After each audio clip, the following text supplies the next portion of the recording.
This is Jocko Podcast number 92 with Echo Charles and me, Jocko Willink.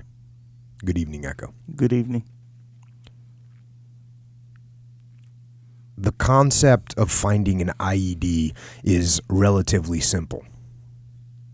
It is essentially identifying what doesn't belong in the natural area in front of you.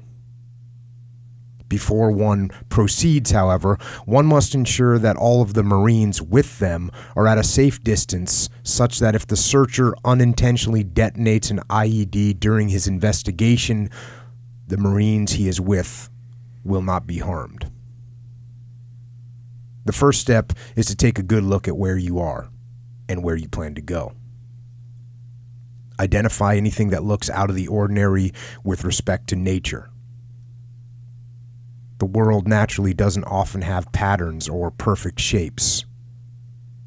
Essentially, you are looking for areas where you suspect man has been in contact with nature.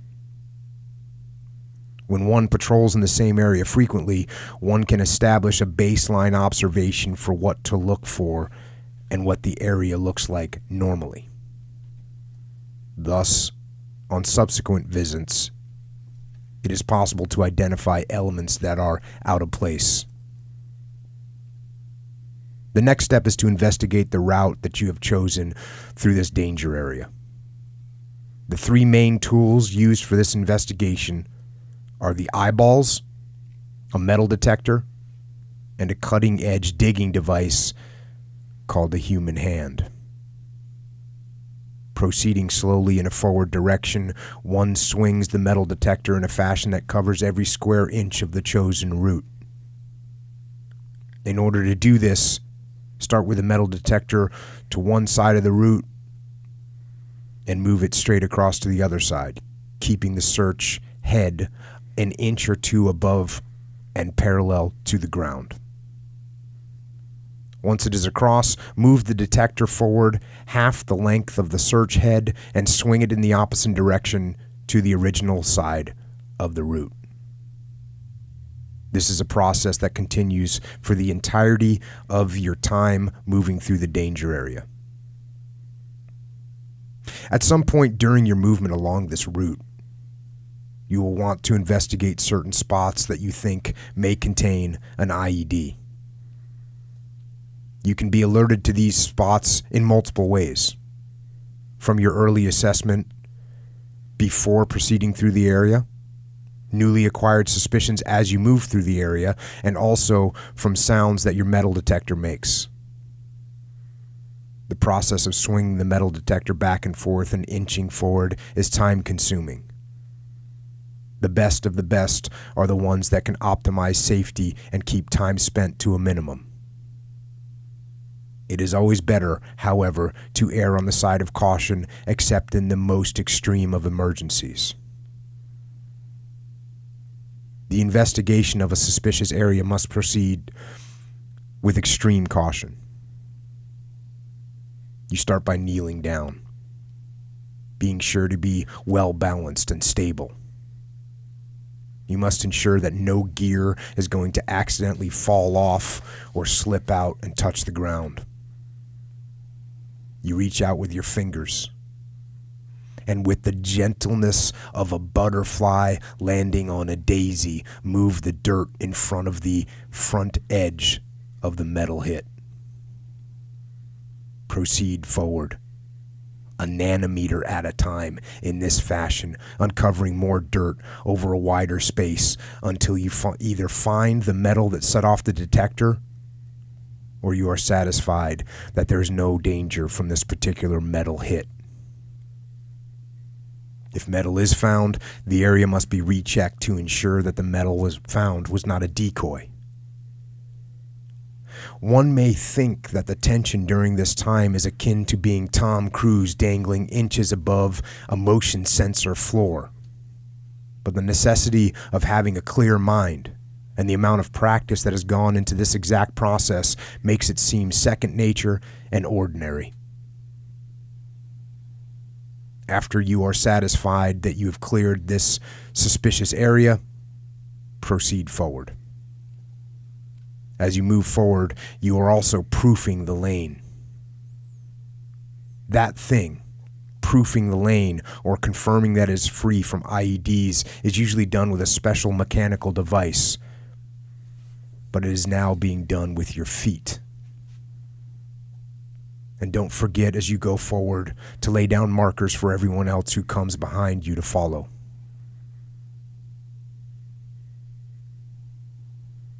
This is the way that I handled the situation I was now in. I inched forward with my metal detector.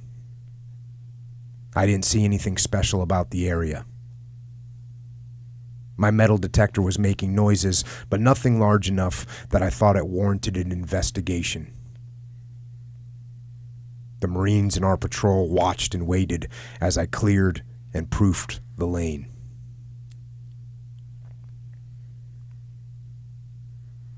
Then it all went black.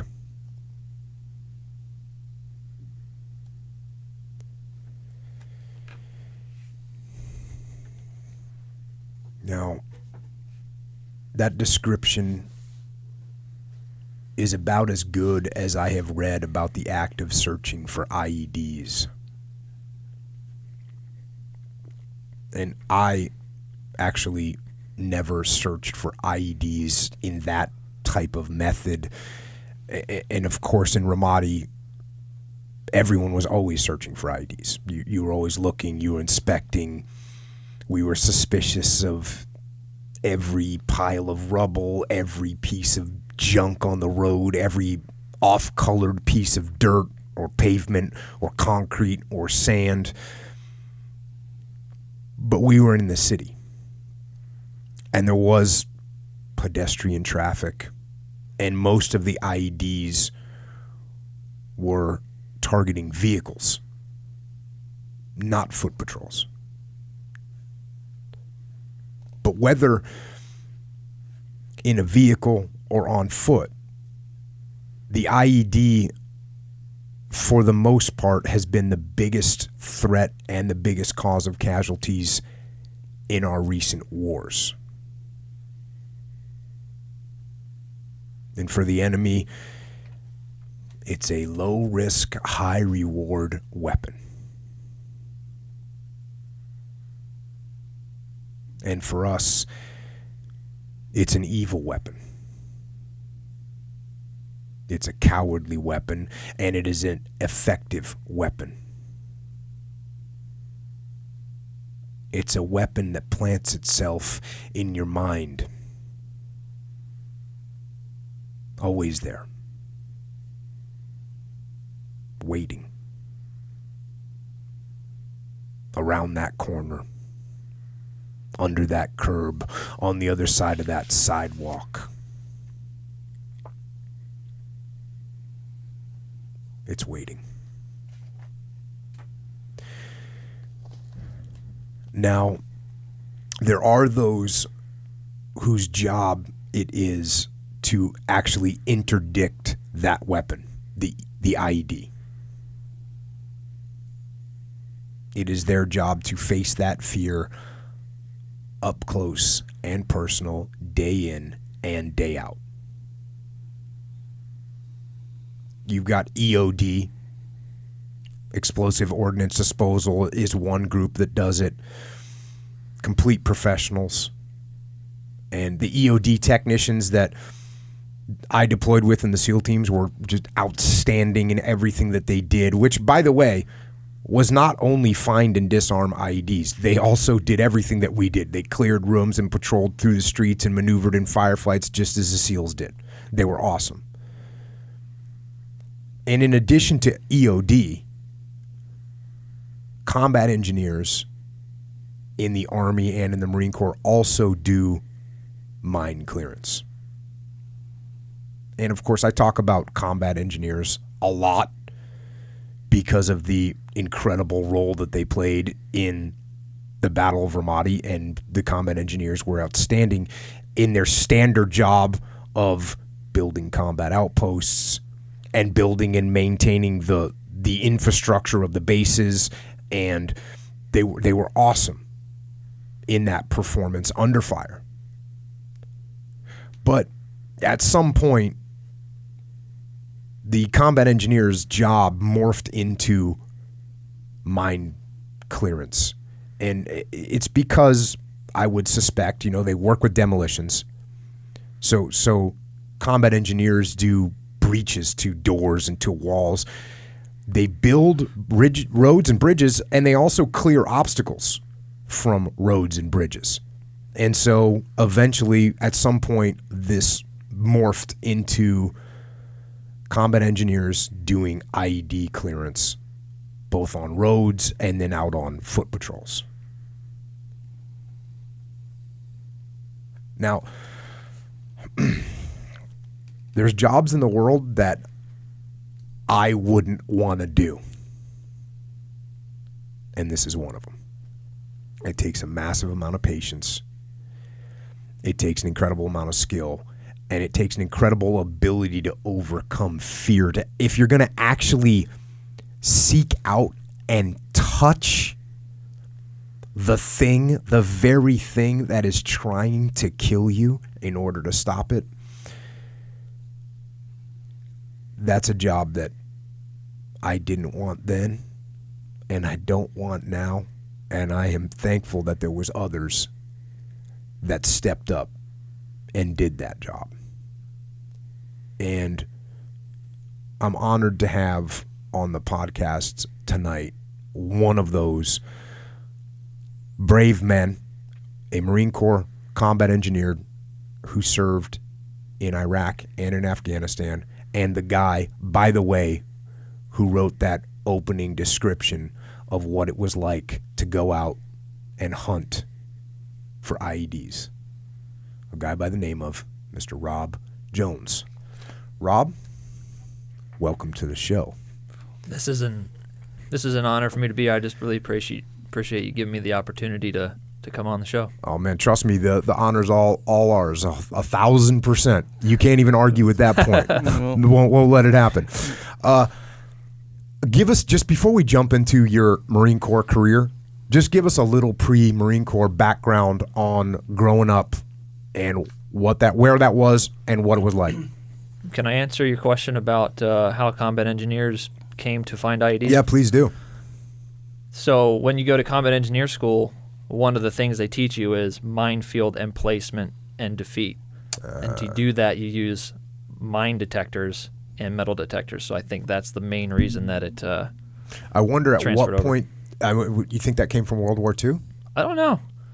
That's a good question. Because, when I said it morphed into, I was thinking like back, must have been sometime in World War II where they said, okay, we're going to get over this river. Okay, so a combat engineer is going to get over the river. We're going to secure this compound. Okay, we're going to secure the compound, or we're going to rebuild this compound. Okay, well, at some point they said, you know what? What if there's mines there? Okay, well, we got to get them cleared out. Yeah. So at some point they realized that you can't build if you can't clear, right? Yeah. And you can't move if you can't clear. Somebody's got to do it. Yeah, somebody's got to do it. And they weren't able to slough off that job onto somebody else, which is what I would have been trying to do. Which is what I would have absolutely been trying to do. Like, hey, can we get somebody else to do that job? So that's good. So how'd you end up in the Marine Corps? My background, I grew up on a farm. Nothing really special about my upbringing besides that. What kind of farm? It was a horse farm. I hated horses because I always had to pick up their manure. So wait a second. What do you do? What is the purpose of a horse farm? The farm that I grew up on, the purpose of it was my parents would take people on horseback riding trips. Okay. And they would pay them money, and they'd take them out for a couple hours in the forest. Got it. And so it was my duty to clean up after the horses, feed the horses, stack their hay bales in the summertime, get them their water. So I didn't really enjoy the horses as much as most people would. But, I'm thankful that I had that experience because I think it did instill in me a work ethic that a lot of people don't get. Yeah. So, I think when you come from, because, a lot of guys, when they come in the military, they've never worked hard before. Mm-hmm. But the guys I've met in the military that came from some kind of a farming background, they're like, hey, I'm so happy here. I'm not up at 3 o'clock in the morning, milking cows or whatever, or cleaning up horse shit in your case. Oh, man. The number of times I had to wheel this wheelbarrow full of manure up a fence board onto this big pile, and the number of times I fell off that thing. Every time I just cursed those horses. I hated them so much. Now I like horses fine that I don't have to clean up. You've gotten after over your horse PTSD from growing up. And so then what, you graduated from high school and then you went to college, right? Yeah, I went to Virginia Tech. I was actually a computer science major. I'm already suspect. I'm impressed. Echo's impressed. I'm suspect. And so at some point during that, during my college career, my sophomore year, I decided that computer science was not for me. And How do you feel now, Echo? Huh? That's right. Dang. Betrayed, really. And I decided, I don't know, I felt like I had spent the first 20 years of my life kind of looking after myself, and now I needed to do something that was beyond my own self-interest. And a buddy of mine had just joined the Marine Corps, so I read a couple books about the Marine Corps, Brotherhood of Heroes, about the Battle of Peleliu, and I said, yep, that's what I want to do. I want to join the Marine Corps. So before telling my parents, before telling anybody, looked up where the recruiter was, went down there. He wasn't there. Marine Corps recruiter wasn't there. Air Force recruiter tells me to come in his office and tells me about the Air Force. And I said, yeah, just tell me when the Marine Corps recruiter's back. Nothing against the Air Force, but I had already decided on Marine Corps. Yeah. And so I joined up. And I think it's this may be right or wrong. I'm pretty sure it's right. The Marine Corps has like the lowest recruiting budget, and they have the highest recruiting numbers because it's the Marine Corps. Yeah, it's just their approach, I guess. Yeah. It's like, oh, you want to be one of us? Maybe. Yeah. See if you can. Yeah. Good What luck. are you gonna do? Yeah. So I joined up as a reservist. My original plan, because I was after my junior year, so I wanted to finish college at least. So my original plan was I did the 92-day reservist program where I went to boot camp after my junior year. Then I finished my last year of college, and then I went to job school in MCT. How did your academic performance change, or did it, between pre-boot camp and post-boot camp? It didn't a whole lot because I think I kind of checked out of college after my junior year. I was like, I just want to go deploy, but I just kind of want to get this degree done, just so I have it. Now, after I deployed a couple times and had a little bit more life experience, it'd probably be a lot different. But just those 3 months of boot camp didn't really change your academic skill set. Approach. I was plenty smart. I was smart enough. I just didn't care that much about it anymore. Yeah. So my original plan was to do that and then have a little bit of experience as an enlisted guy and then use my degree to become an officer. But when I was in engineer school after that second summer, my reserve company said, we're sending a volunteer platoon to Iraq. So I said, well, that's the whole reason I joined up, was to go fight the war. So screw being an officer, I'm going to deploy. And so then we go to my first deployment. So I thought it was pretty. You got a good note in here about the Marine Corps, and I'm just gonna read this. I'm taking this stuff from your journal that you have online, which is awesome read. So here we go. Back to the journal. The Marine Corps began to shape me long before I ever arrived at boot camp in Parris Island, South Carolina. It started when I read the book Brotherhood of Heroes, the tale of the Battle of Peleliu in World War II. It was through the stories of the Marines told in those pages that I was introduced to the courage, spirit, tenacity, altruism, and brotherhood that the Marines possess, qualities that I would soon be ingrained with as well. The basics of these qualities were taught to me and my fellow recruits in boot camp through rudimentary but effective means, the proverbial stick.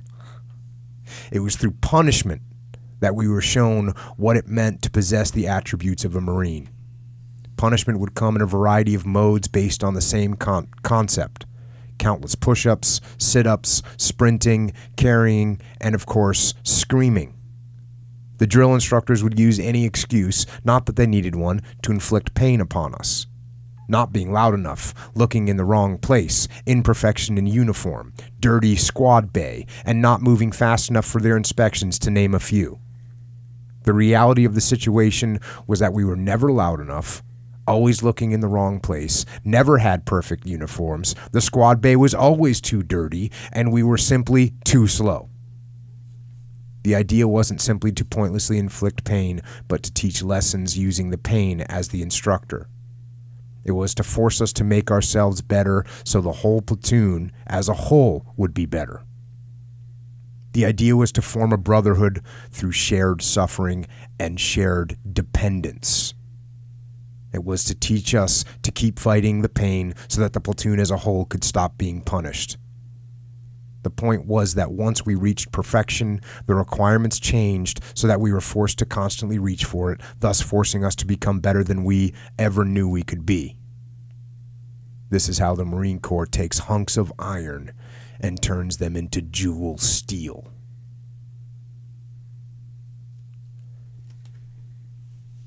That's why the Marine Corps doesn't need a lot of recruiting money. But so true, and I liked what you pointed out, the shared dependence, and how when you're going through boot camp scenarios and training scenarios that are really hard, you realize you're not going to be able to do this alone. And you're going to have to rely on these other guys who you may not, in the civilian world, you wouldn't have even been associated with. And now you're not only associated with them, you depend on them for your survival and to get through it. And I think that's what makes that military experience, and certainly the Marine Corps does an outstanding job of it, of formulating that bond that is unique to the military. Yeah, that's the thing that makes Marines what they are and brings out the best in people, is when they're doing something not for their own self-interest, but for somebody else. And I would volunteer for the worst stuff so that I could prevent my buddies from having to do it, like walking through the Euphrates River, looking for whatever, trying to find weapons caches in Iraq, and then getting back at the end of the day just totally soaked and covered in trash water. And they'd come in and say, "We're doing it again. Who wants to go?" And I'm like, "Yeah, I'll go again." And I think that's why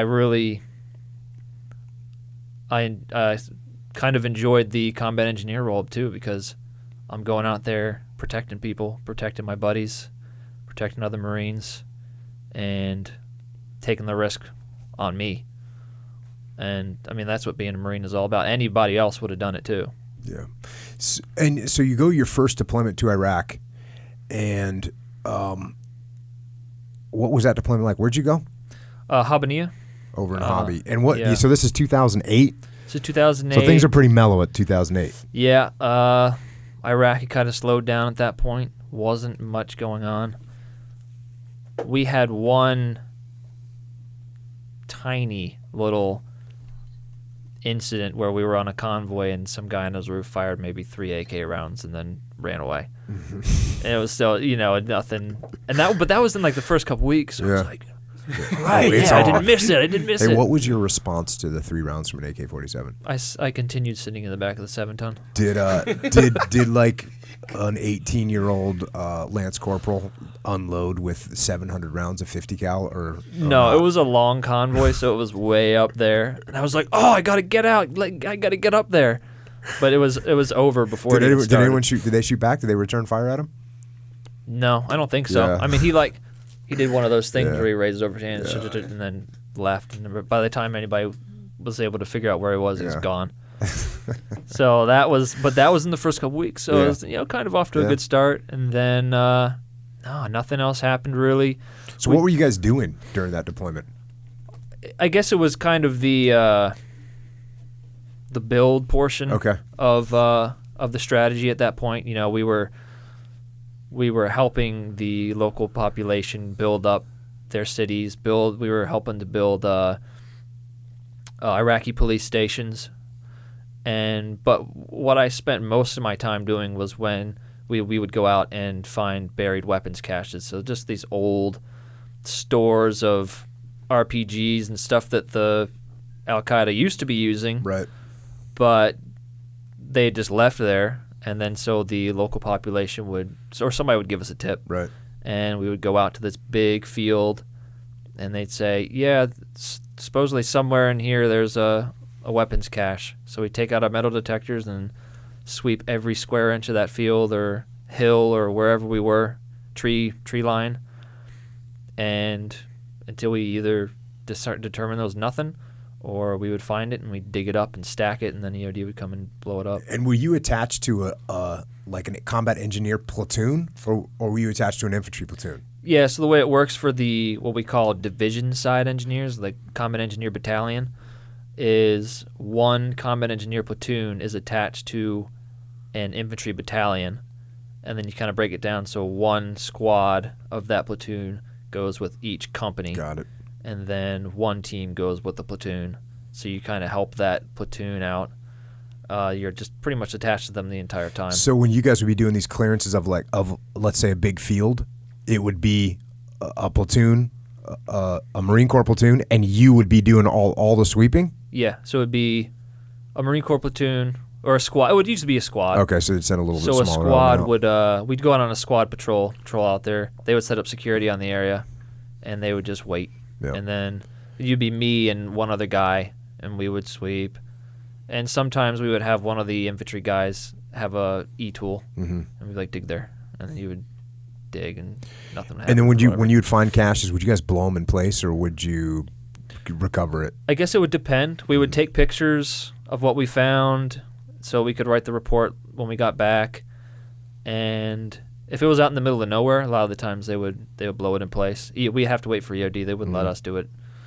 That's actually really jacked up. It's so stupid. That is so jacked up. Because there was only one EOD unit for the 4 EOD guys for the entire battalion. And not to mention, that's the fun part. Exactly. And I know how to. They used to back in 2005. Combat engineers were doing all that all the time. You just lay it out. You just sympathetically detonate it with a stick of C4, and that's all it is. You know what this is? It's because the war had slowed down. Yeah. That's what it is. When the war slows down, all of a sudden people start putting the rules and regulations, and wait, no, we could have EOD do that. And then, it's that same thing. We had the heaviest. I'm sure when you guys were in Ramadi, you just had the standard flak vest. Yeah. We had this ridiculous turtle shell front sappies, back sappies, side sappies, neck protector, groin protector, everything, butt protector. It was just the vest itself was 70 pounds. Let me tell you something interesting about that. When we were in Ramadi, not everyone had that, and everyone wanted it. And they did their best. I remember actually the colonel of the brigade coming down and bringing side sappy plates down to combat outposts to hand them out to guys because everybody wanted them. They wanted the neck protectors, the shoulder protectors, the groin protectors. They wanted everything. Yeah. I mean, many guys just, hey, especially you're sitting in a turret or, load me up. I want all that. The neck, they wanted it all. Yeah. Because it was gnarly. Yeah, and then go try and do a hit on a house with it. Yeah, no, that part's not fun. But so it's probably that same thing where they're just coming up with all the safety rules, and you have to have your helmet, gloves, eye protection on at all times when you're outside the wire. So for whatever reason, they didn't let us blow it up. So we'd have to wait for EOD to come out, and then they would either blow it up there if it was out in the middle of nowhere, but if it was in the city, they would usually take it somewhere. And meanwhile, the rest of the combat engineer battalion are out helping with the building, the structures, building schools, helping the infrastructure and stuff like that? It would depend. I mean, yeah, so whatever that platoon that they were attached to was doing, they'd just be doing that. And then every now and then if they needed all of us back to build up an Iraqi police station, they would call everybody in, or everybody but a couple guys in, and we'd all go out as a platoon to build that. Got it. But I spent most of my time just doing the cache sweeping and going on patrols. So within the platoon, are certain people designated as like minesweepers, or does everyone get trained in that? No, everybody should be able to do it. Got it. How come you kept getting because you volunteered for that? You said, hey, I'll go find the Yeah, I caches. mean, and my fire team or my squad was kind of, we didn't want to do the construction stuff because we thought it was boring. I wasn't great at I could swing a hammer, but, I wasn't, like, good at it. And so we kind of tried to put ourselves in positions where we wouldn't have to go do that stuff. There you go. We tried to always be out with the squads, with the platoons, as often as we could, so we could avoid the construction stuff. But then, yeah, that's what I wanted to be doing. Yeah. Be out on patrol. Yeah, exactly. So then that deployment, you come home, and you had already graduated from college at this point, right? Yeah. And so you come home, and then what happens when you get home? So or what's your plan when you get home? When I get home, well, so we were in Iraq, and my buddy Ronnie and Daniel, we were all drinking. We were like, that was not what we wanted. You know what? The good thing is when you're drinking, that's when you make your best military decisions about what to do with your career. But yeah. We were sitting there going, that was not what we were hoping it would be. We wanted to do some fighting, do some killing. So we were like, we got to figure out a way to go to Afghanistan. And so we started trying to look up, because we were in the reserve, so sometimes there's programs where you can be an augmentee, an individual augmentee. Did you have a civilian job at this point? I didn't, because I just graduated college. So you just graduated college, Yeah. then you go on deployment, then you Yeah. come home, and now you're saying, all right, how do I get back? Yeah. How do I go fight? I had $25,000 from deployment, so I bought a motorcycle, Yep, another great decision. That's good investment, good long-term investment Never for the crashed future. But yeah, so I was looking for a job to tide me over, and trying everything I could to go to Afghanistan. But luckily, pretty shortly after we got back, we go to drill, and company says, send a volunteer platoon to Afghanistan. And boom, right here. Because Afghanistan was heating up at this time, Yeah. if you remember. But we still had to wait about 8 or 9 months before we went to the workup for that. So I just took a job putting out traffic counters. Like there's little tubes that go across the road, and you attach a little electronic box to it. So I just took a job doing that. That's sort of like the time. related to IEDs, isn't it? A little bit. It's on the side of the road, Like crush wire on the road. That, and I just got in shape and partied. Now, did you do more drill once you're getting ready to deploy? Yeah. So when I say drill, I guess I should explain. That's the deal for reservists. You go in. It's like 1 weekend a month. 1 weekend a month. Right. So That's your drill. That's called the drill, yeah. Do they escalate that at all when you're gonna deploy? Yeah, so they kind of cater the drills that you do based on what you're gonna need upcoming. So I do recall we did a couple where we would go do like an IED training section, and then we would, since I had experience now, we would just take, whenever we were at a drill, we would just start training the new guys that were going to be going with us on machine guns, metal detectors, and just getting them trained up. But yeah, and so a lot of the training was kind of on our own, because you only get that 1 weekend a month, and they only have so much money, and they have to train the whole company as opposed to just the platoon that's going. Right. So then did they activate you? How far before deployment did they activate you so you can do some like legitimate real training? We actually managed to get a month at Camp Lejeune at Courthouse Bay, which is the combat engineer school. And so we did manage to get a month-long school of, just doing demolition, refreshment, more IED stuff, patrol practice, just doing all sorts of training like that. And then your workup is pretty much just however long it takes to do Mojave Viper with your battalion. And then maybe a month before that. Yeah. So maybe 3 months total before you're going on deployment if you stack it all together? 3-4 months. Got it. And were you, were the rest of the guys, so it's one platoon that's going? One platoon. One platoon. Wasn't even a full platoon. It was just 3 squads. Okay. So how many guys is that total? It was actually even short squads too. So it was let me think. Each there was a fire to 9, 10, 11 per squad. Yeah, so 30, like 35 guys, something and like then 3 for the brass of the platoon. So check. Then you go, you do your desert drill, mm-hmm. and everyone's unified. And then do you leave before that, and then you go on deployment. Yeah, so they give you a little bit of they give you a little bit of leave before you have to go over. So it's like 4 or 5 days. So everybody flies home and then comes back. So now you show up in Afghanistan, and how's that different from Iraq when you get there? You know what? The first portion of it was not that different. The terrain was a lot different. Mm-hmm. So where'd you first go? So in Afghanistan, I deployed with 3-7 as an attachment, 3rd Battalion, 7th Marine Corps Regiment, and we were in Delaram, which I'm pretty sure it was in Helmand Province. It was kind of right on the border, so I don't recall exactly, and pretty much Kilo Company was the company that my squad was attached to, and they got sent out just in the middle of nowhere to a FOB. And then they had a patrol base that was even smaller and even further out that I got sent to. I was a team leader. Mm-hmm.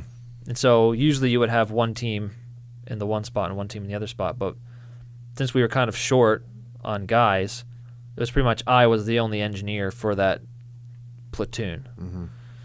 And, yeah, so we were in Delaram. And so in Habbaniyah was urban. Everything was walking through a city. Everything was urban, but Afghanistan was just barren. And when you got out to this forward base, what were you guys doing out there? What was the infantry platoon that you were attached to doing out there? Patrolling. So it was kind of similar. That's why I say it wasn't a whole lot different from Iraq, because we were basically just interacting with the local populace, finding out what they needed, providing security for that area. Like they had a bazaar that would come every weekend, so we'd go out and provide security for that. And so I was still using my metal detector to clear danger areas if we can. There was a lot of wadis out there, so we'd have to funnel through the wadi. So I checked that. How often were you finding IEDs in that first part? I didn't find a one out there. No, it was a pretty pacified area. I think we had one firefight that one of the squads got into, and that's it. So your first part of the deployment, and how long was that? How long was that part of the deployment? That was 2.5, 3 months, I think. So that's kind of like a little tune-up. Right. And then we passed that area off to the Georgian Army, and that's when we moved to Sangin to take over from the Brits. And now Sangin's in that's Helmand Province Central, right? I mean that's it. Yeah, that's Taliban Central down there. Yeah. And as soon as you get on the ground there, did you feel it when you got on the ground? We knew, yeah. I mean, we kind of did a push into that area before we actually moved out there, and we knew shit was getting real when they're like, pack up a pack, and we got on the helicopter, and they just flew us out and just dropped us off in the middle of absolutely nowhere, and we just started walking. You just leave your packs here and start walking that way, and just basically just taking territory from the Taliban. Now, did you guys do a thorough turnover with the Brits?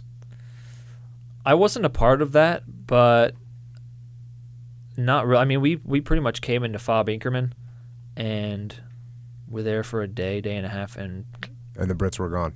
No, we you left. Came in and then you pushed out. So and the Brits were there when you were there on the ground. Yeah, we were both there at the same time. Probably the headquarters elements were doing a turnover, but they were like, "Hey, we're getting our boys out in the field." Yeah, we started pushing immediately, and we had a couple Royal Marines with us and some British Army with us. I think they had a small or maybe a tow that we didn't have. So, like units that we needed from them, they would send out with us, and they were great. But from what I understood, they just didn't have the manpower to really do much. Were they the guys that were with you? Were they giving you any turnover items like, "Hey, you need to look out for this. Hey, this is what's going on here"? No, or I didn't receive any because I just don't think they really went out much. So I'm not really sure how much they really could have told us about what was outside of the patrol bases. And I don't even remember. I think we may have talked to their combat engineers. We got some demo from them. Mm-hmm. Like, hey, can we have some deck cord? And they gave it to us, and that's about it. Yeah, and that's because they were just completely undermanned. Yeah, from what I understand. Yeah. I mean, obviously I'm not a part of the upper echelon out there and stuff, but I think that's the reason. They set up patrol bases, and they had the patrol bases, but they pretty much just sat there and got ambushed and got shot at every day and didn't do a whole lot of patrolling. So then you guys roll in, and the broad strategy is you're going to start moving from patrol base. You're going to push out, take another compound, secure it, and then operate out of there for a while, and then push on. Pretty much just take the Taliban's territory by going out, clearing a compound, and that's what a major part of what I was doing on this push was clearing compounds just in case they were booby trapped. And then we take over that compound, sandbag it up, knock down some trees with some explosives, create those fields of fire, and then once that was set up, we start doing some patrols, security patrols, and then repeat. And were you guys getting in contact with the Taliban more often? They were pretty much shooting at us most days, mortaring us most days. Not very accurate. But yeah, they were shooting at us at least, and when we would go out on patrols, they'd shoot at us. But they're always shooting from way far away, and we'd shoot back, but it wasn't like further on in the deployment when the corn grew a lot taller.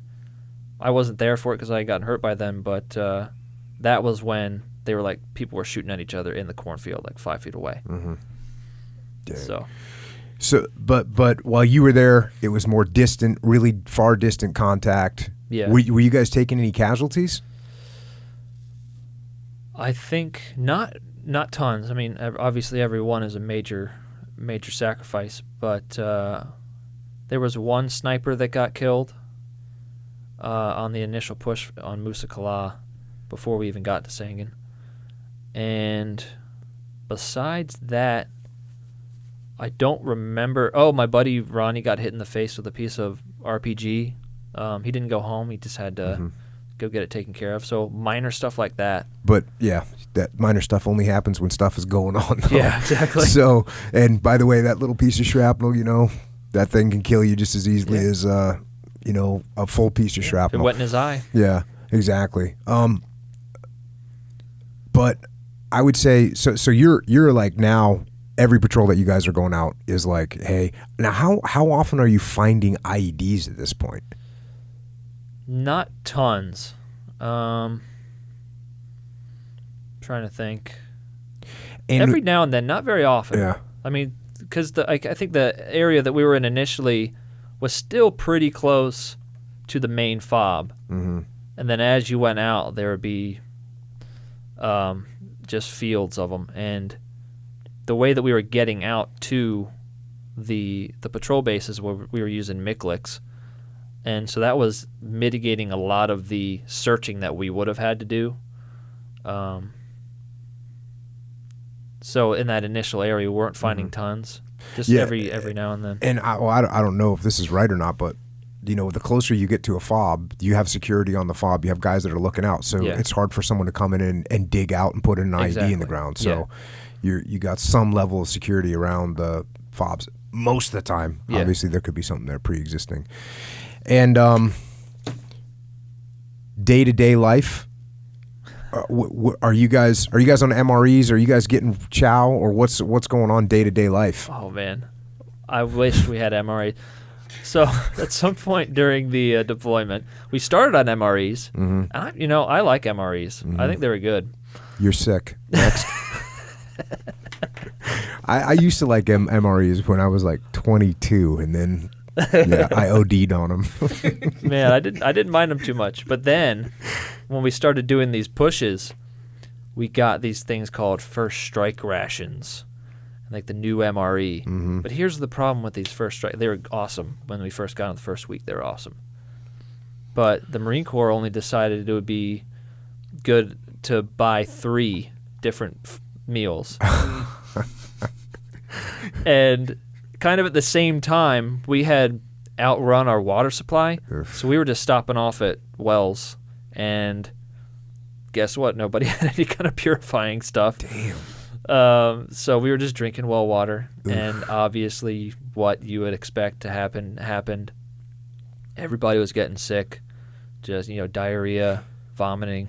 That's crazy. No purification tabs or anything. I guess they didn't expect us to need to use wells, but that first day, everybody ran out of water by the time we ended, and we're like, well, we just got to go get well water. Isn't that crazy? A purification pill is like, I'm talking at you, Echo, like it's a little tiny thing. Like you can carry them so easily, and they completely change the game because you can take that water out of a well or a stream that's got whatever bacteria on it, put that thing in there, shake it up, you're good to go. Does it taste different? No. Not really? Not really. People use them camping. Yeah. This is iodine tablets. Yeah. Just put it in there. Dang. And you can also bring a filter. Yeah. Like when I hike, I bring a filter, which is Like a little a- pump. like a Brita? It's a little pump. No, it's not a Brita. You know those pictures? No, it's not that. It's a little pump. Yeah. So, and how long are you guys going out in the field for? Let's see. The first push to Musakala was about 2 weeks, and so we just walk for 2 weeks. We walk to a compound, stop for the day, set security, spend the night, walk to the next one. If they shoot at us, fight back, kill them, do whatever we got to do. And then we just kept pushing out. And then eventually we got to a point in that first Musakala push where, for whatever reason, they just said, all right, now you're going to walk back. So I think maybe our battalion commander had actually had been a little bit too aggressive and had gone beyond his limits that his boss wanted him to do. Yeah. So we ended up having to give up territory we had just taken. Yeah. And so that one was 2 weeks, but then once we got to Sangin, it was pretty much spend a day doing the push, take the compounds, and then you're kind of in the compound, you just go out and patrol and you come back. So we weren't really out in the field Right. For all that long, but being in a compound's still not exactly luxury. Yeah. You still don't have showers or... It's not the Kona Kai Resort. Definitely not. All right, man. I'm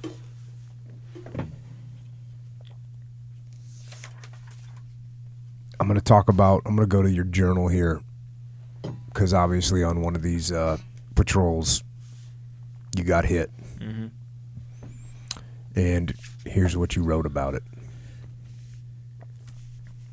2 things happened simultaneously when whatever explosive device that hit me exploded.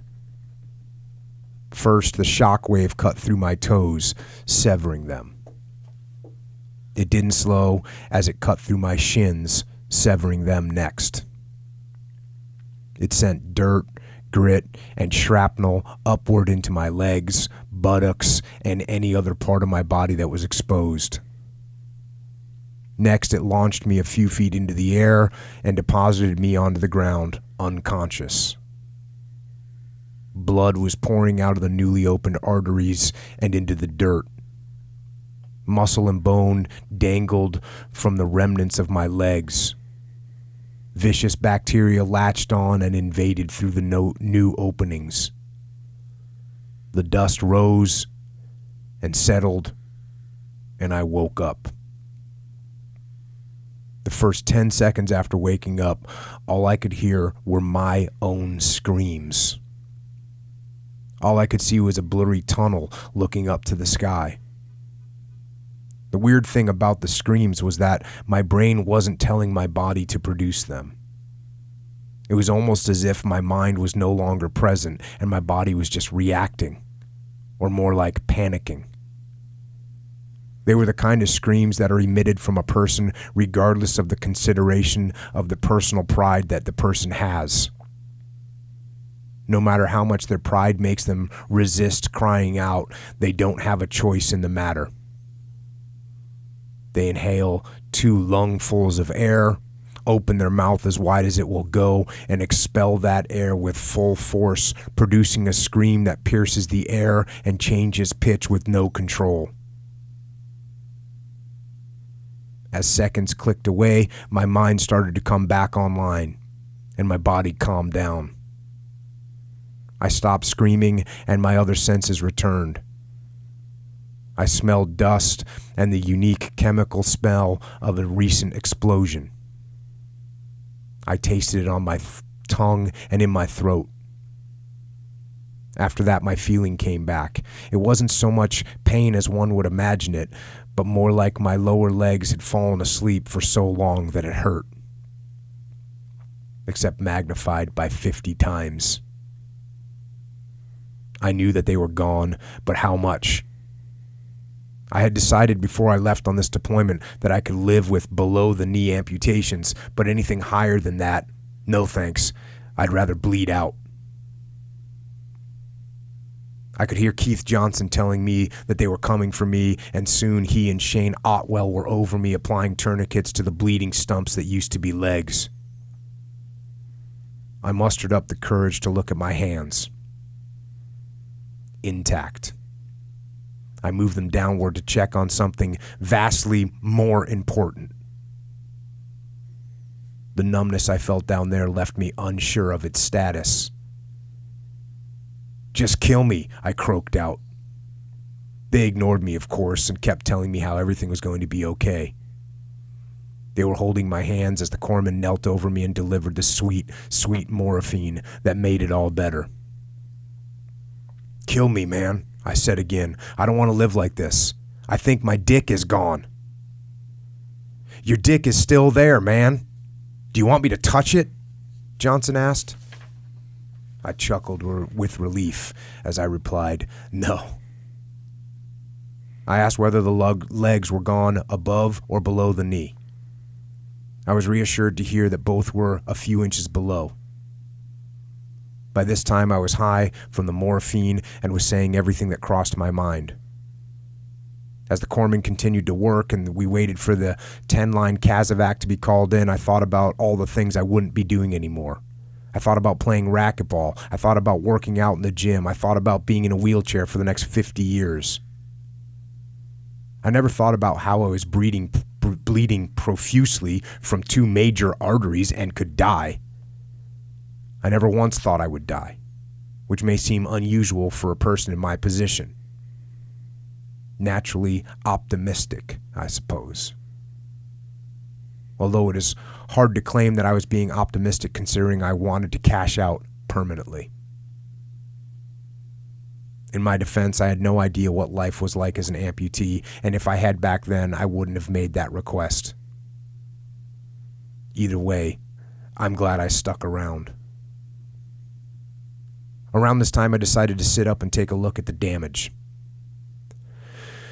I took a deep breath and gulped. I slowly started sitting up, but when I got to the point where going further would reveal my shredded legs, I had a change of heart. I didn't see the blood-soaked dirt. I didn't see the disjointed lower parts of my calves and shins along with my feet, or the jagged edge of my remaining limbs, the skin roughly burned and shorn, the bones sticking out, and the ripped muscle dangling along the ground. I didn't want that image to be inside of my head because I knew it would be one that I would never be able to forget. I deeply regret the fact that there are those that I consider friends that were forced to have that image in their mind and will have to live with it for their entire lives. Secondly, I was afraid of seeing the wound would make it hurt even more, much like a scraped knee as a child. I laid back down and let the morphine keep doing its job. I started getting sleepy. I just wanted to close my eyes. I thought maybe if I closed my eyes, I would pass away easily. Slap! Otwell's hand slapped my cheek as he yelled at me to stay awake. "Just let me sleep, just let me sleep," I mumbled, closing my eyes again. Another slap. That was the last time I did that. Finally, the stretcher that was going to carry me out arrived. 4 strong men lifted me onto it, grabbed each one of the handles, and started carrying me to an assault breacher vehicle. They were carrying me away from the war I volunteered to participate in and the Marines that I was supposed to be leading and protecting. They would have to go on without me, all because I had failed in my job, failed to find the IED that I knew was somewhere around us. That failure was a hard pill to swallow then, and it remains so to this day. I didn't feel good about leaving them behind, but I knew they would understand. I knew they would be okay without me. We got to the assault breacher vehicle, and I asked Jimmy Goodwin one last time to put me out of my misery. After his refusal, that was the last time I ever contemplated accepting that avenue. They slid me into the back of the vehicle, and with some Marines I had never met, whose faces I can remember seeing but don't remember any of their features. The corpsman said he was going to give me something to put me to sleep, and I finally got to close my eyes as everything went black.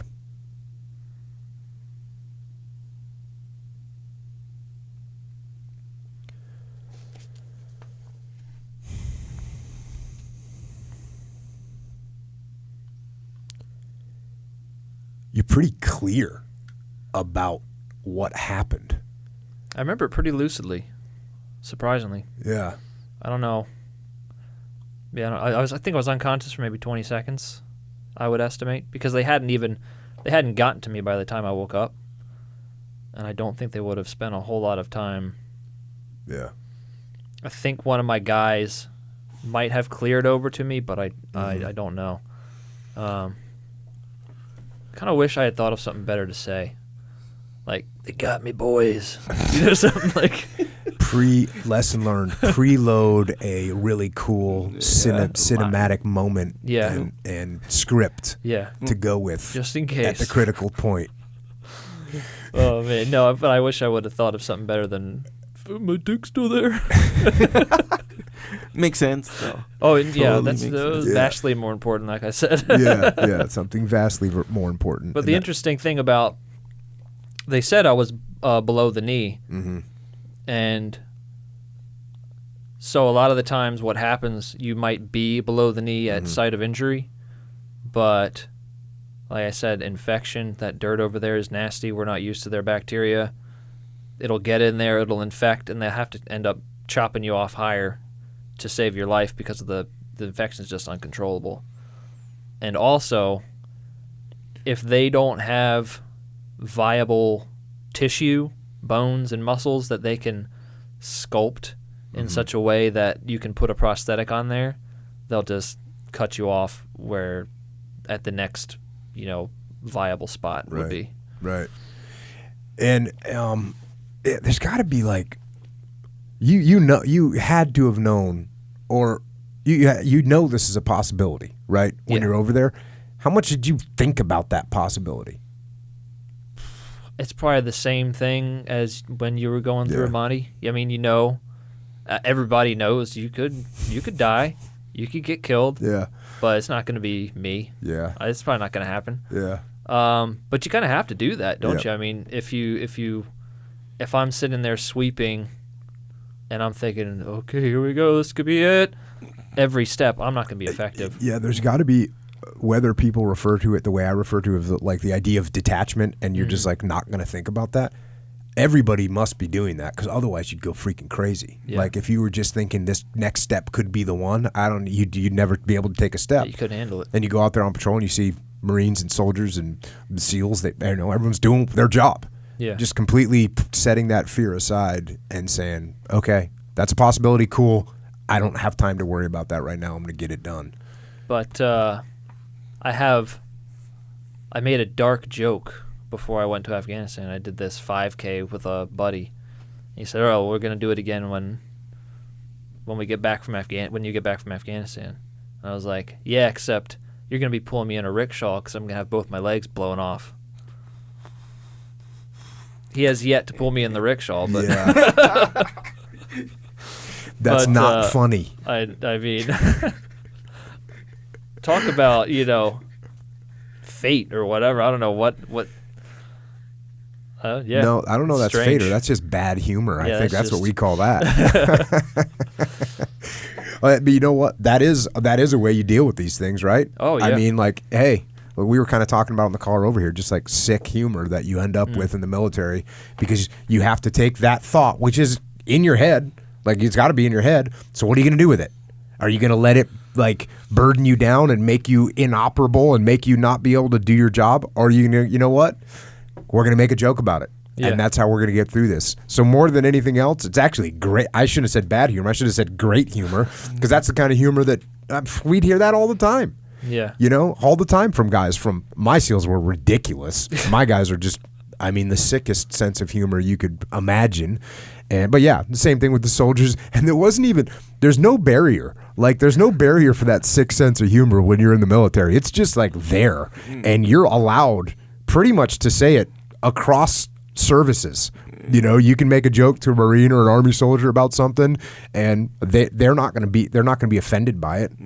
Everyone's got that same twisted sense of humor that really, if you think about it, we're all probably using to cope with, you know, the fact that these bad things might happen. Yeah, I think I've often try and wonder why they say, you know, laughter is the best medicine, and why it's so true. And I think it acts to normalize your situation.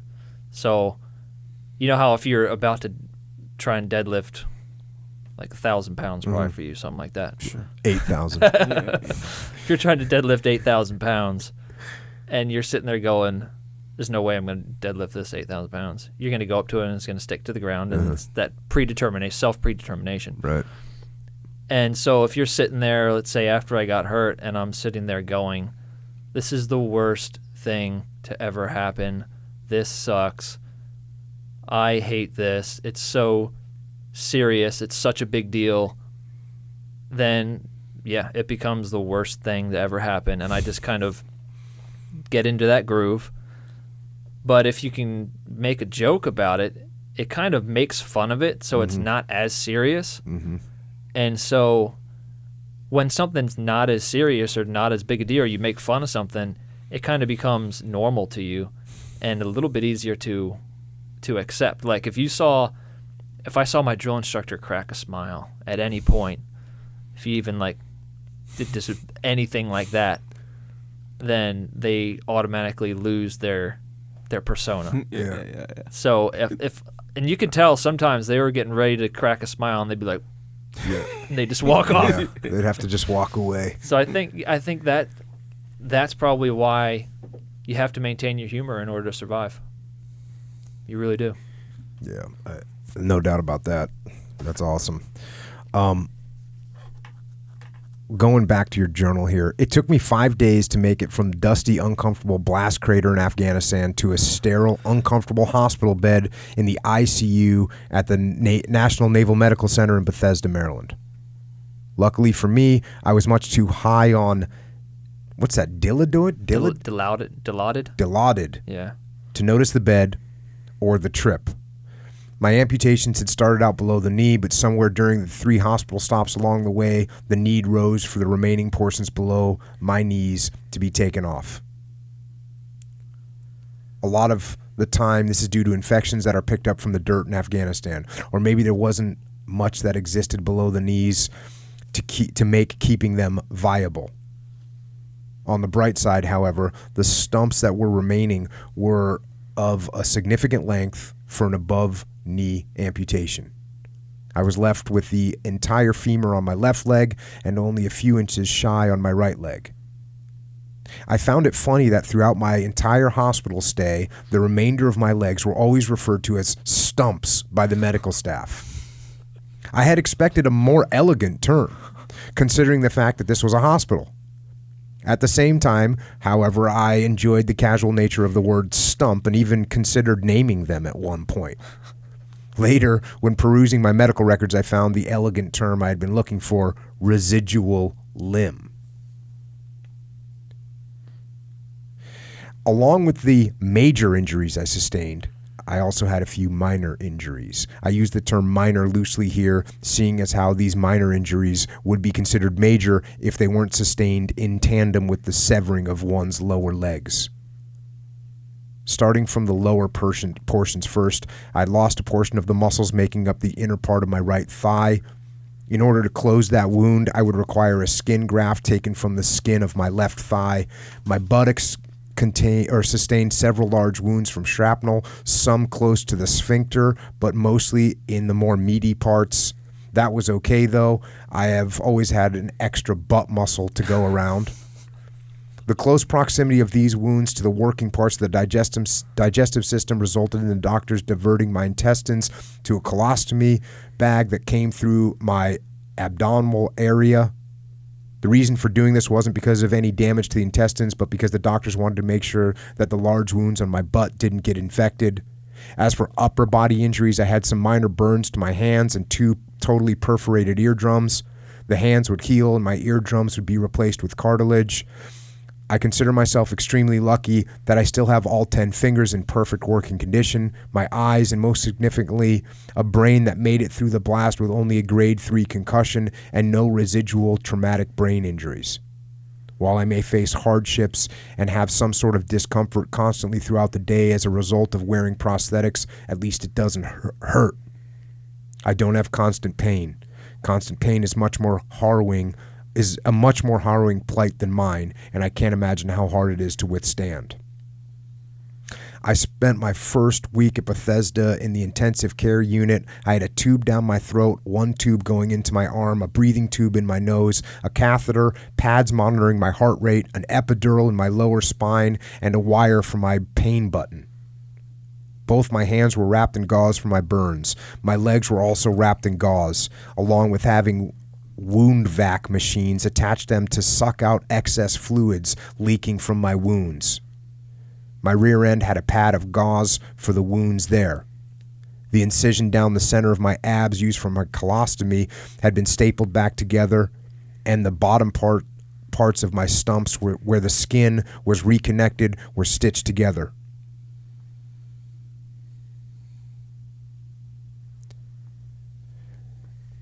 Man. Like, it's just piling all that other stuff onto, and it, just like you said, you lost your legs and you're like, oh, that's pretty much what a guy like me, yeah. I focus, oh, he lost his legs, obviously freaking horrible.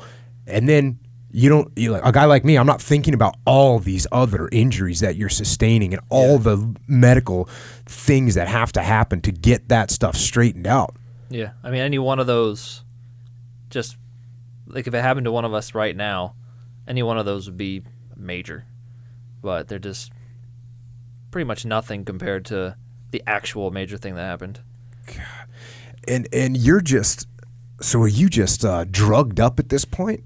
Yeah. For that first week, I mean, yeah, just dilaudid haze, hallucinations and that kind of thing, and surgeries.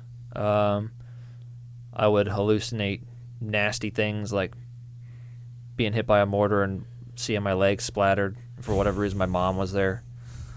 And then I recall for the first couple weeks, every now and then, I don't know how to describe it. It was something would happen. You felt explosions before, and there's kind of that when the shock wave goes through you and you kind of feel your brain kind of jar a little bit. Mm-hmm. I would kind of feel that, and then for a split second, it would be like I was getting hit by an explosion for a split second, like that. And I'd be like, did I just pass out or something? And be like, no. I was like, what is that? So, but that, that like some kind of away. like mental aftershocks or something. Yeah, I don't know what it was.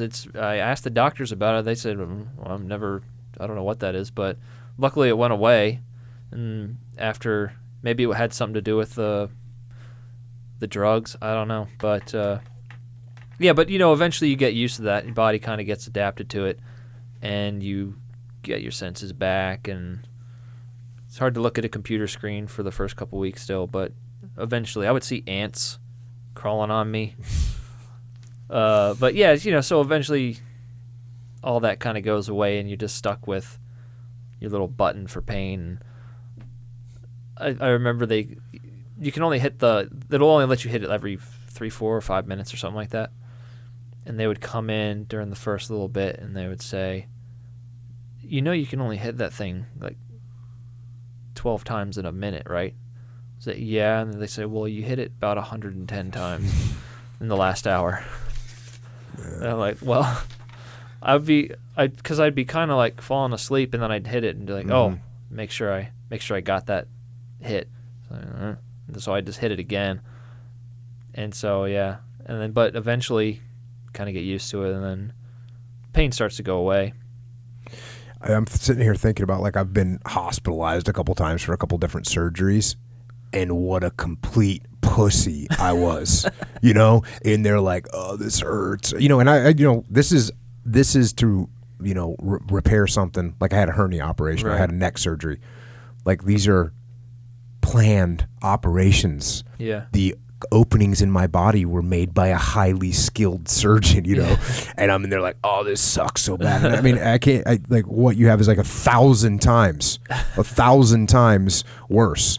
And it's hard to even imagine. And then on top of this, I'm going back to the journal here. To top it all off, I had my pirate hat on my head. I was practically being held together by duct tape like an old dilapidated chair you're trying to get one more good year out of. What's up with the pirate hat? Well, so you're not supposed to wake up when you go through Germany. So basically, you go from site of injury to Camp Leatherneck to Bagram Air Force Base to Landstuhl, Germany to Bethesda, Maryland for Marines, and then you just go straight to Walter Reed for anybody else. Marines and sailors go to Bethesda. And so, for whatever reason, I wake up in Germany for, 15, 20 minutes. And my squad leader was there. He was there for something else. I don't remember what he was there for. But, so he was there. And I go, hey, and he kind of told me what happened and that kind of thing. And I couldn't help but think, even though I was super drugged up, it was like, my mom is she's going to be sad.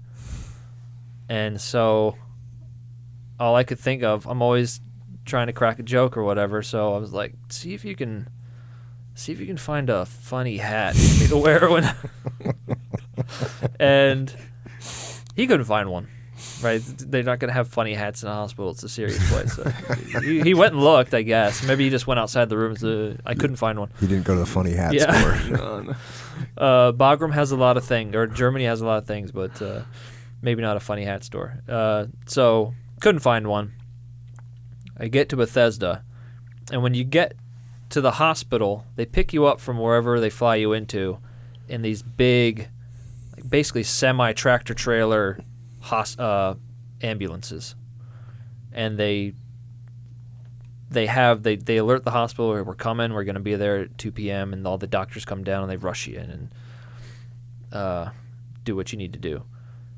And so a lot of the times that's where families will see their servicemen when they first get back, when they're unloading them, and they give them kind of 15, 20 seconds to, hey, good to see you, and then they take you off. And I don't know how it happened, but I'm rolling down the thing, and there's my mom. She has this pirate hat in her hand. Like, I don't know if somehow they got word back to her. You still don't know? That, you don't know her? No, I haven't. I think somebody else brought it. Uh-huh. I don't think she brought it, but I don't know why they would have brought me a pirate hat.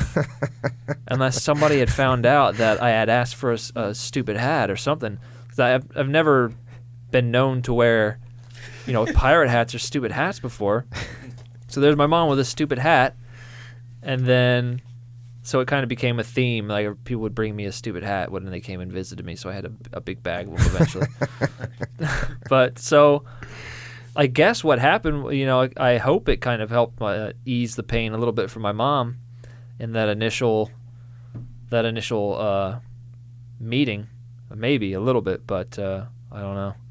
So then you spend, how long are you in like ICU for, where they're trying to get you more stabilized? I was probably there for about a week, and then you move up to the 5th floor of the hospital, which is kind of where they put all the amputees. And there were actually 3 Joneses there at the time, so the nurses had to be very careful.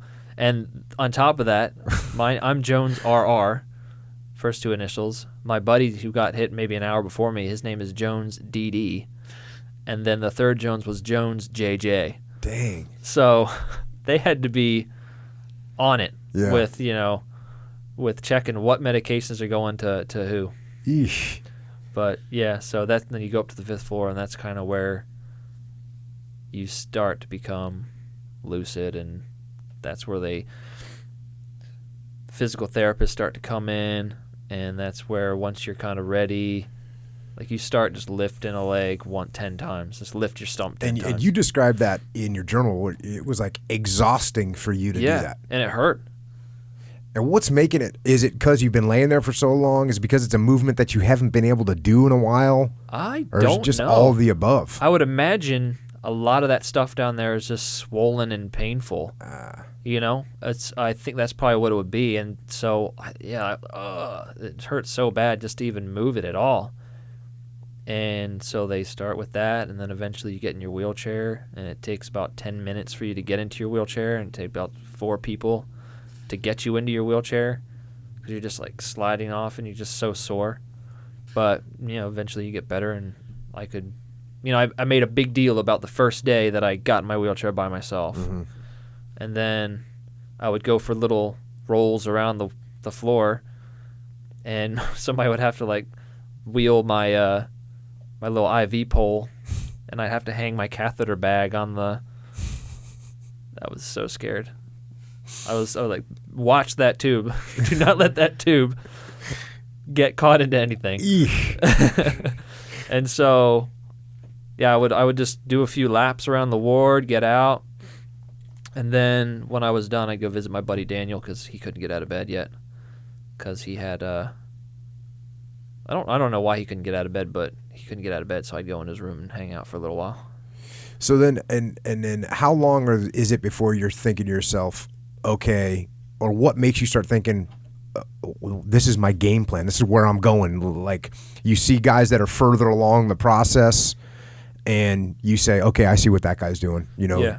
I'm going to do that too. Well, I sent a little iPhone message to Daniel, who is still down on the 5th floor. And my buddy took a little. He was like, "Why don't you say something to Daniel?" And so I said, "Listen, first step, make a workout program to get back to where we were before, to get on our feet again." So it was immediate. I was like, "We are going to just work out, and we're going to get better." And so they don't do a whole lot of prosthetics at Bethesda. Well, they do now, but they didn't back then. And so the nurses would kind of have a general idea of how the prosthetic stuff went, and the physical therapist would know. But the major thing was the visits from Walter Reed. So the Wounded Warrior Battalion people would bring people that were further along in their recovery over to visit the guys that had just been freshly wounded. Mm-hmm. And so I got one of those visits. I don't remember there being a double above the knee amputee that came to see me that was in legs yet. But they had a better idea, and they would say, look, you're going to get over there, and you're going to get your prosthetics, and you're going to be able to walk again. You're going to be able to run. You're going to be able to do this and that. And so at that point, I'm like, oh, so I don't have to be in a wheelchair forever. Oh, okay. So it was about at that point. And then how'd you develop your workout program? Well, once I became lucid, I was doing pull-ups on my little triangle. You know how they had the little triangle thing dangling down? Started getting after it. I wasn't doing pull-ups. I was probably doing like horizontal rows or something. I was just like lifting myself up. Whenever the physical therapist couldn't come in and do her stuff with me, I was like, all right, well, I'm just going to pull myself up on this thing. And so that was, I went off the therapist's experience for most of it in the beginning until I kind of got on my own. because I don't, they've been doing this for 9 years at that point. So they had a lot of drills and strengthening exercises that I can do and that kind of thing. So I just kind of let them take the reins and just did whatever they said and then did it again. But then once I got to a point where we're kind of where you see me now, I'm walking around and no problem. That's when I started venturing into trying to do regular gym stuff. And I invented my own way of doing straight leg deadlifts. So I strap myself to a pole and I cinch it down. And I just lean down and I do a straight leg deadlift because I can't squat. Right. Yeah. I thought this was a really cool part of your journal that you wrote, and you're talking about getting through that kind of stuff. So here we go, back to the journal. It is easy to be motivated to succeed in the beginning of an endeavor and when you are close to the end. The most difficult part, and the part where people quit, is when they are in the thick of it, and it is unclear whether they have the strength and stamina to make it the rest of the way.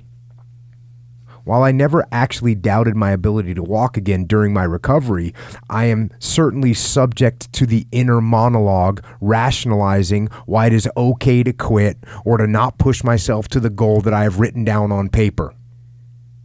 One way I have recognized to aid in shutting that monologue the fuck up is celebrating milestones.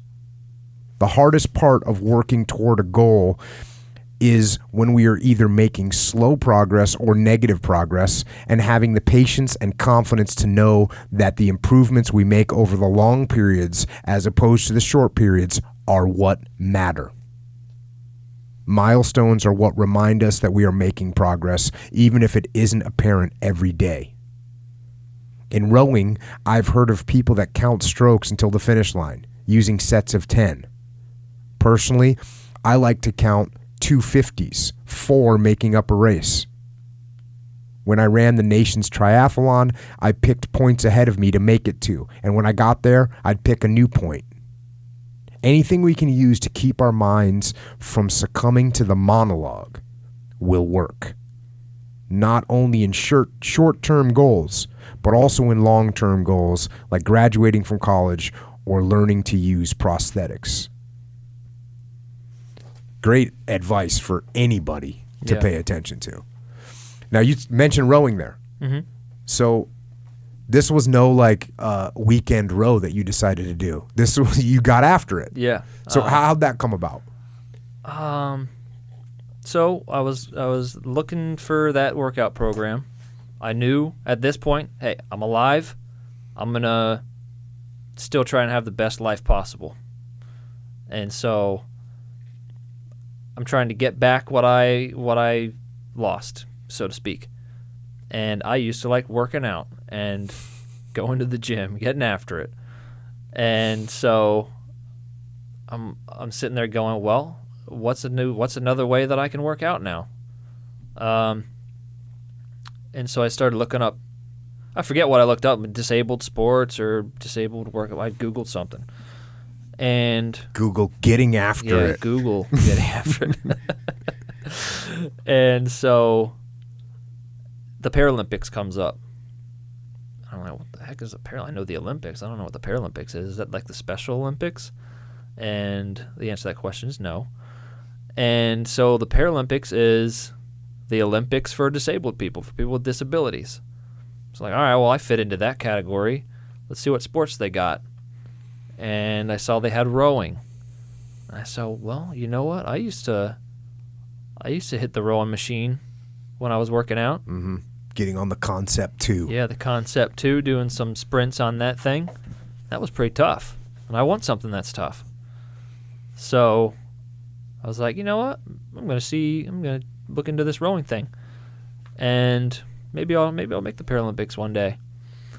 And this is when I just got to the hospital, like my second week in the hospital. Not real strong point in the patient's area, huh?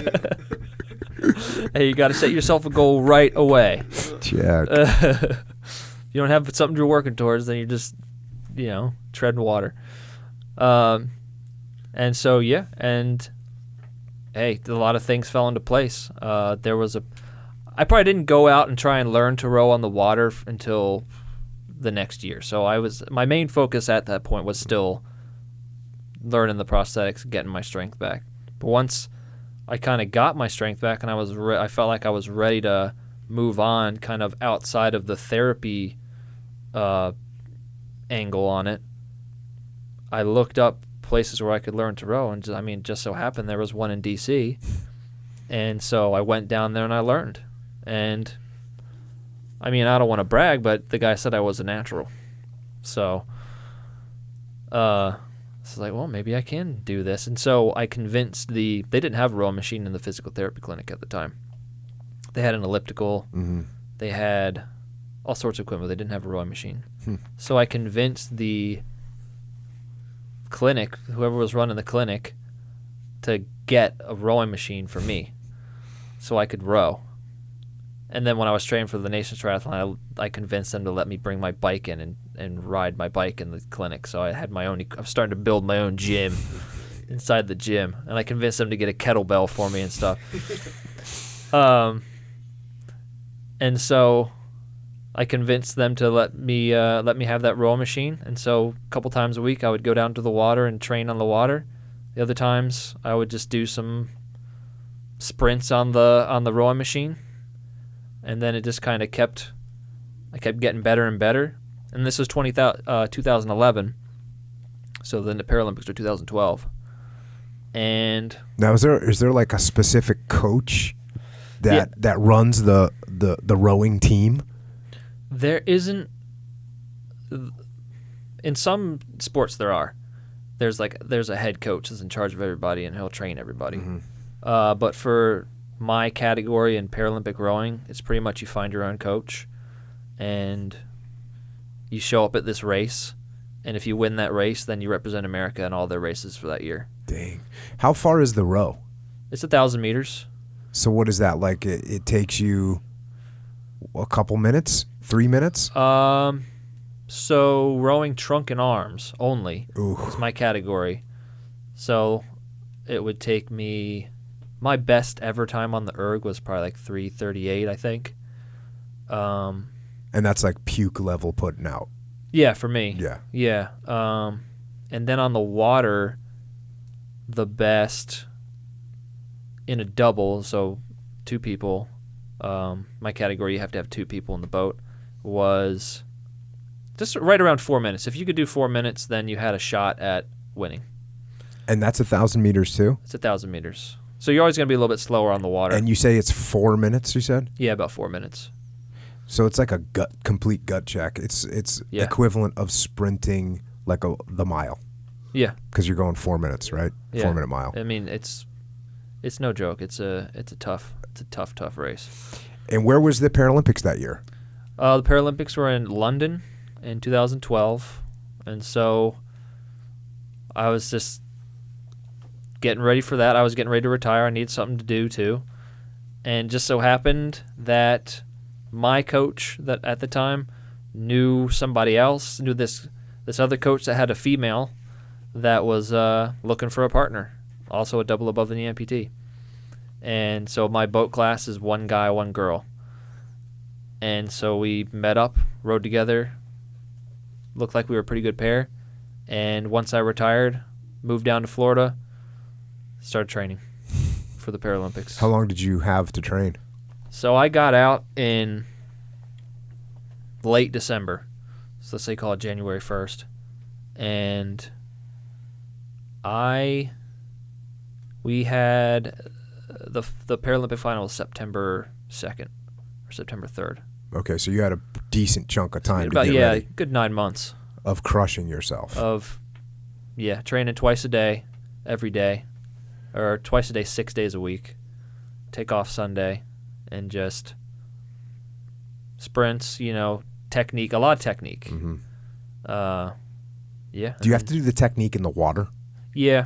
I mean, you can do it outside of the water a little bit, but it's really, you got to practice your technique in the water. I'm sure it's like jiu-jitsu. You just got to, it doesn't matter if you're doing like in a fake scenario, it doesn't really have the same effect unless you're doing it in the real thing. Yeah. So you get to England, and boom. Yeah. How many races is there in England? Is it just one race? No, luckily. There's a couple races, so we had to win the trials race, Okay. which was to find out who represented America. We won that. Then we had to go qualify our boat for the Paralympics. And so we had to go to Serbia about maybe a month after winning the trials to qualify the boat. So we won that race, qualified our boat, and then Paralympics, you show up and you do your heat. And then if you win that heat... How many boats are in a heat? 6. Dang. Okay. So there were 12 boats total, 6 in each heat, 2 Got heats. it. So if you win that heat, you automatically go to the final. If you don't win that heat, you got to go what's called the repêchage. Mm-hmm. Stands for second chance in French. And you have to come first or second in that. So we won our repêchage. We lost our heat to the Chinese, which still makes me so mad. And we won our repêchage, so we were in the final. And we started the final in dead last. And just slowly, over the course of the race, this was our race plan. We kind of wanted to start slow and build. Slowly, we just rode in one boat, and then the next boat, and the next boat, until we got to the end, and we're about 6 inches between us and the Great British boat, the home team. Oh, Everybody's snap. cheering for the home team. And so, third place gets a medal, fourth place, you don't get anything. Right. You get nothing, yeah. So, and we're doing our final sprint, and then we cross the line, and I don't know, I wasn't looking over there. Mm-hmm. My forearms were numb. I was just trying to hold on to the oars, and then it comes up on this little board, it's first place, China. Second place, France. And then there's just this long pause. I'm just looking over there. And then it goes third place, USA. And I'm like, Boom. Woo. And you look at the video, it's literally like the length of one of these knives. No kidding. Yeah, that close. 0.2 seconds between them and us. That's It crazy. was so close. So, did you meet anyone while you were on that event right Well, there? yes, I did, actually. You were telling me you met someone over on that event. Oh, well. So I'll tell you, when we first got there and we were training, we would go out. We were probably there a good week beforehand, so we'd go out and train on the lake and continue our training, get used to the area. My partner, my rowing partner, and I were watching the other teams. And then there's another boat class called the 4, so it's 4 people. And I saw this Great British 4 row by, and there was this gorgeous blonde in the bow of the 4. And I just bit my lip. I was like, that's a good looking chick. And, I never expected to meet her or anything because, we're not racing against each other and she's from another team. And you kind of, until the race is over, you got to be. You're keeping it professional. Sure. She Even though she was super high. she was very high. But, and she'll tell me back when she told me she saw me around, I was like, because I was just in serious Marine Corps mode. Just don't talk to You had anybody. business to take care of. Although she was pretty high. And so racing's over. We're back in the athletes' village. It's time to get after it. The other kind of getting after it. There's a casino outside the athletes' village, so the American contingent goes out to this casino. At this point, I'm still kind of in like serious mode. It takes a couple days to get out of it, serious mode. Still a little bit pissed that we lost, to China and France. It's like the two countries that my buddies were like, don't lose to China or France. They were taking shots like every they were following on at home, and like every 250 they take a shot. They woke up like so early in the morning. So we're out there, then the British team comes in, the 4. they just won gold, right? And they're all happy. So we're the only 2 groups that speak English. Right. So Bonus. Yeah, exactly. So our 2 groups, kind of end up together, and it took them a while to get me to out of my shell, calm because down. I was like, still kind of on my guard. This was maybe the second time I'd ever traveled outside of America for anything besides deployments. Yeah. I'd never traveled outside of America, but Serbia was the first time. England was the second time. So I was kind of still on my guard Right. a little bit.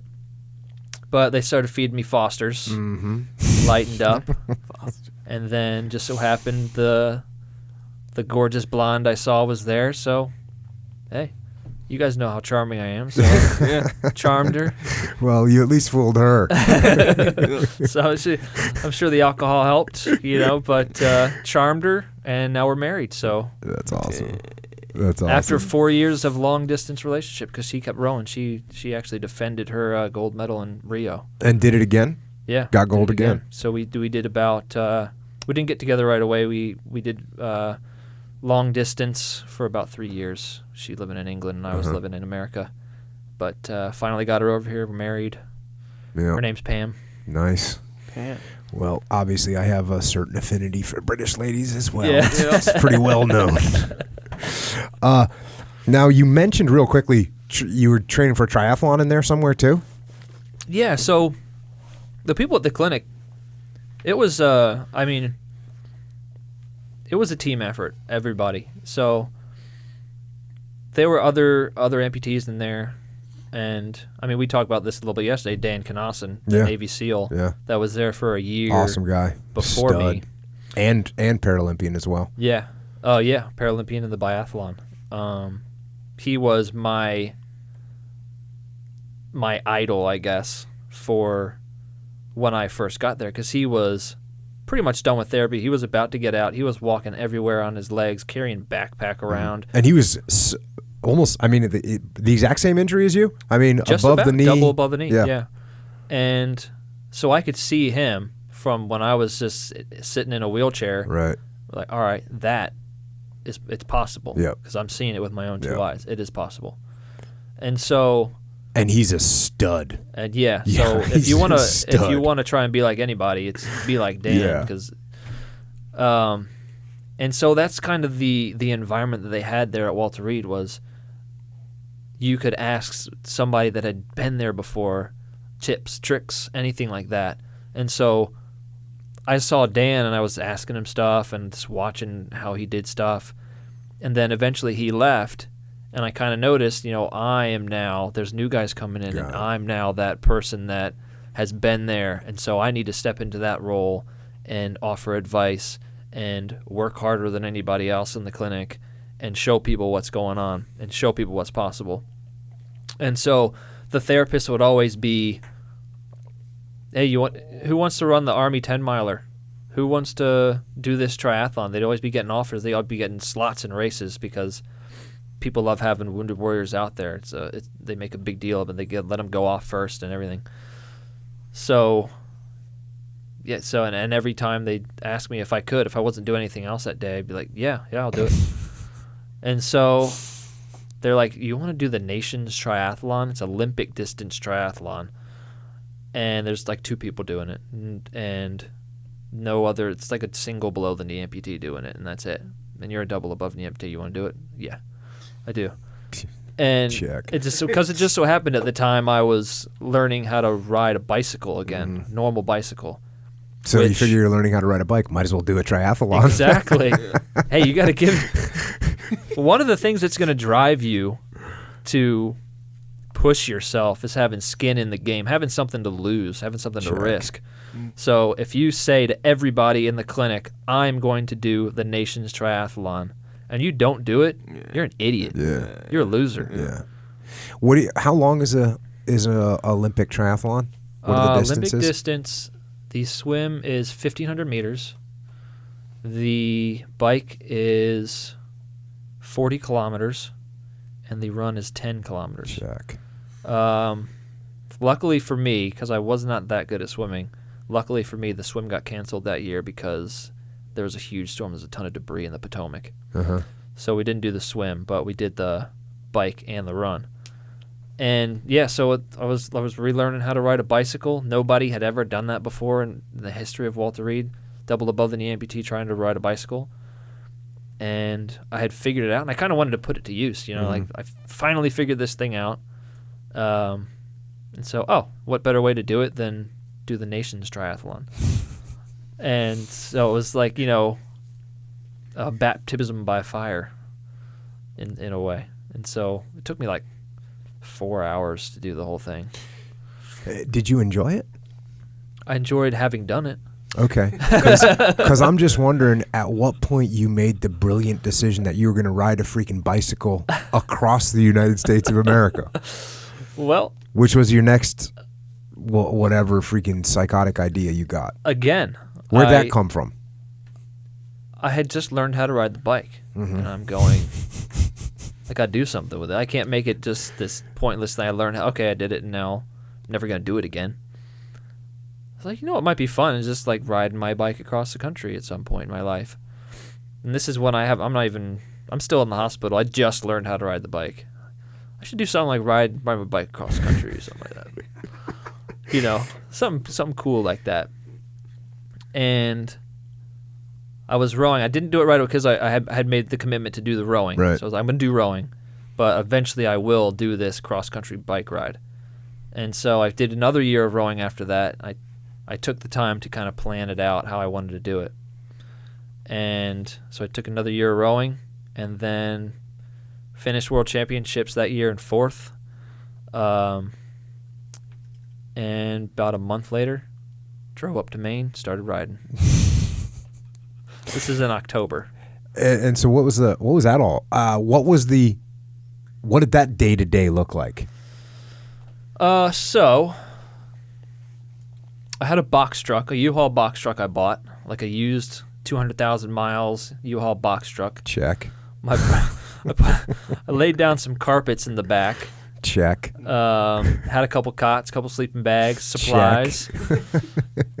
And my little brother, who was about to turn 18, Check. rogered up to drive. Good to go. That's all you need right there. Box truck, Water. 2 cots, carpet, and a little brother.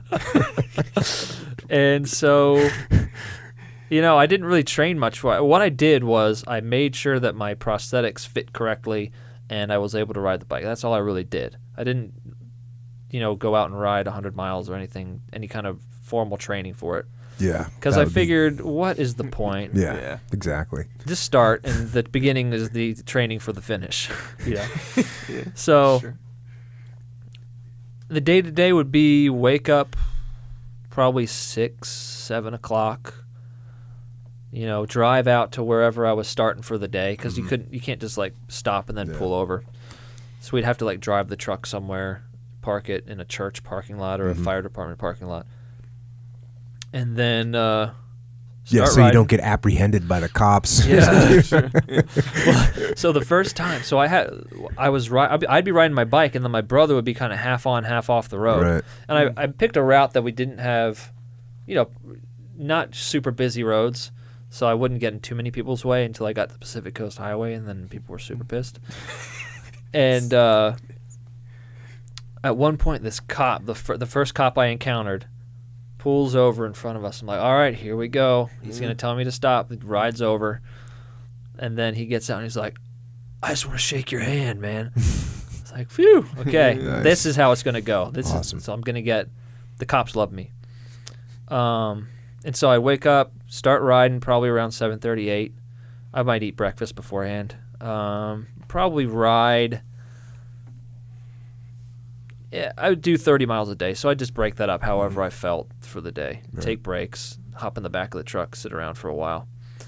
And I'd ride 30 miles, and then wherever I finished, 30 miles, I might go a little bit further for a better pulling off point, stop, get in the truck, drive off to wherever we might be able to park the truck, and then spend the night in the truck, and then drive back out to that spot the next day, do it again. Luckily for me, a lot of hotels started to offer us nights sleep. So we were really only sleep in the truck for the first month. And then after that, we were mostly in hotels. And this was like a 6-month journey, right? 6 month, October to April. Oh, so you did it through the wintertime. Yeah. You ever heard of the polar vortex? Yeah. That. No, what is It was that? polar vortex It year. was like this freezing temperatures that came down and like attacked the nation with cold. They called it the polar vortex. Yeah. It sounded very threatening. It's one Yeah, step high. it does, It's yeah. one step higher than a Sharknado. Dig it. 5,180 miles Yep. in the wintertime every day for 180 days. You talk about fortitude in your journal, and I'm going to read it. It was through the true purpose of the Marine Corps that I became what I am today. And that is the act of fighting the battles of the United States. It is through the preparation for and the fighting of America's wars that Marines gain their fine edge and an idea of the true meaning of courage, spirit, tenacity, altruism, and brotherhood. After having been imbued with the essential qualities ascribed to Marines in boot camp, it is up to the individual Marine and his leadership, all the way from the fire team leader to the commandant, to make him the ideal tool for the Corps. And there's no better place than a war to do this. It was during my 2 deployments that I learned what it means to be courageous. Almost on a daily basis, my fellow Marines and I would be subjected to situations with high potential for danger and situations with infinite, unknowable, possible outcomes. The dangerous and unpredictable nature of these conditions elicits fear, nervousness, and uncertainty in all people. However, without fail, when the time came to strap on our gear and proceed forth into these conditions, we did it with no hesitation because it was what we needed to do. To me, that is courage. I learned it from the example set by my leaders and my compatriots, and when it was my turn, I endeavored to teach others by my own example. My favorite among the many mantras of the Marine Corps is adapt and overcome. It is my favorite because it embodies the spirit and tenacity that Marines must possess in order to be the world's greatest warfighting force. To Marines, accomplishment of their mission is of the utmost importance, above that of their own lives, and the ability to adapt and overcome is key. The idea is straightforward. Change whatever you need to in order to become what is required to transcend an obstacle. If there is no bridge over a river, a Marine will swim. If there is a wall in front of us, we will blow it apart.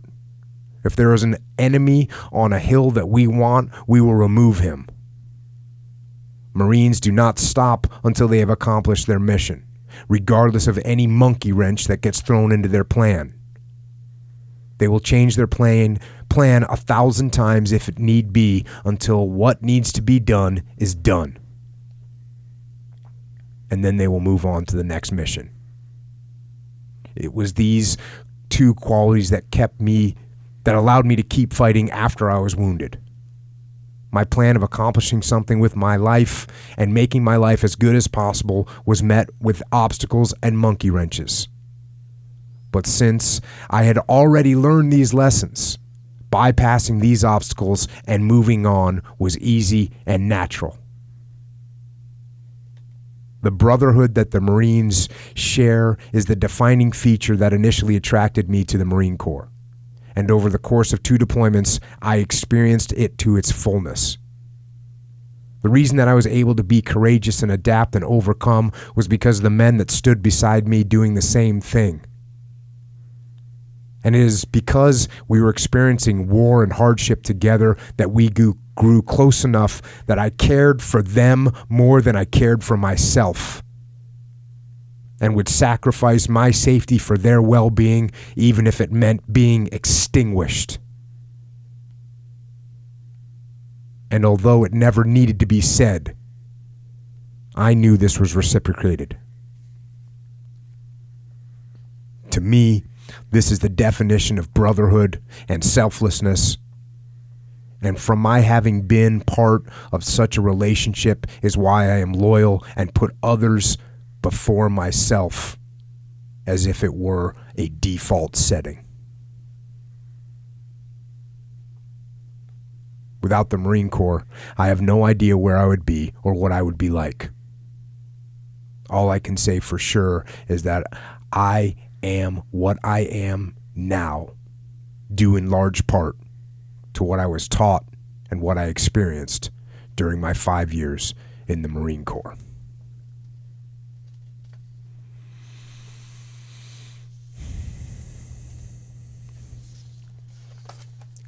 Yeah, awesome. If there's anything that the Marine Corps teaches you, it is brotherhood. It is endurance. How to endure situations you don't want to have to be in. Whether it's humping around with a pack or fighting in Afghanistan, Iraq, or if it's sitting in the back of a 7-ton getting drenched in rain and then having to set up a tent, blah, blah, blah. It teaches you those things. And so I already knew all this stuff. Mm-hmm. I was good at it by the time I became an amputee. And then I got even better at it once I was an amputee, even more experience. And then so that led into being able to endure whatever I had to for the bike ride.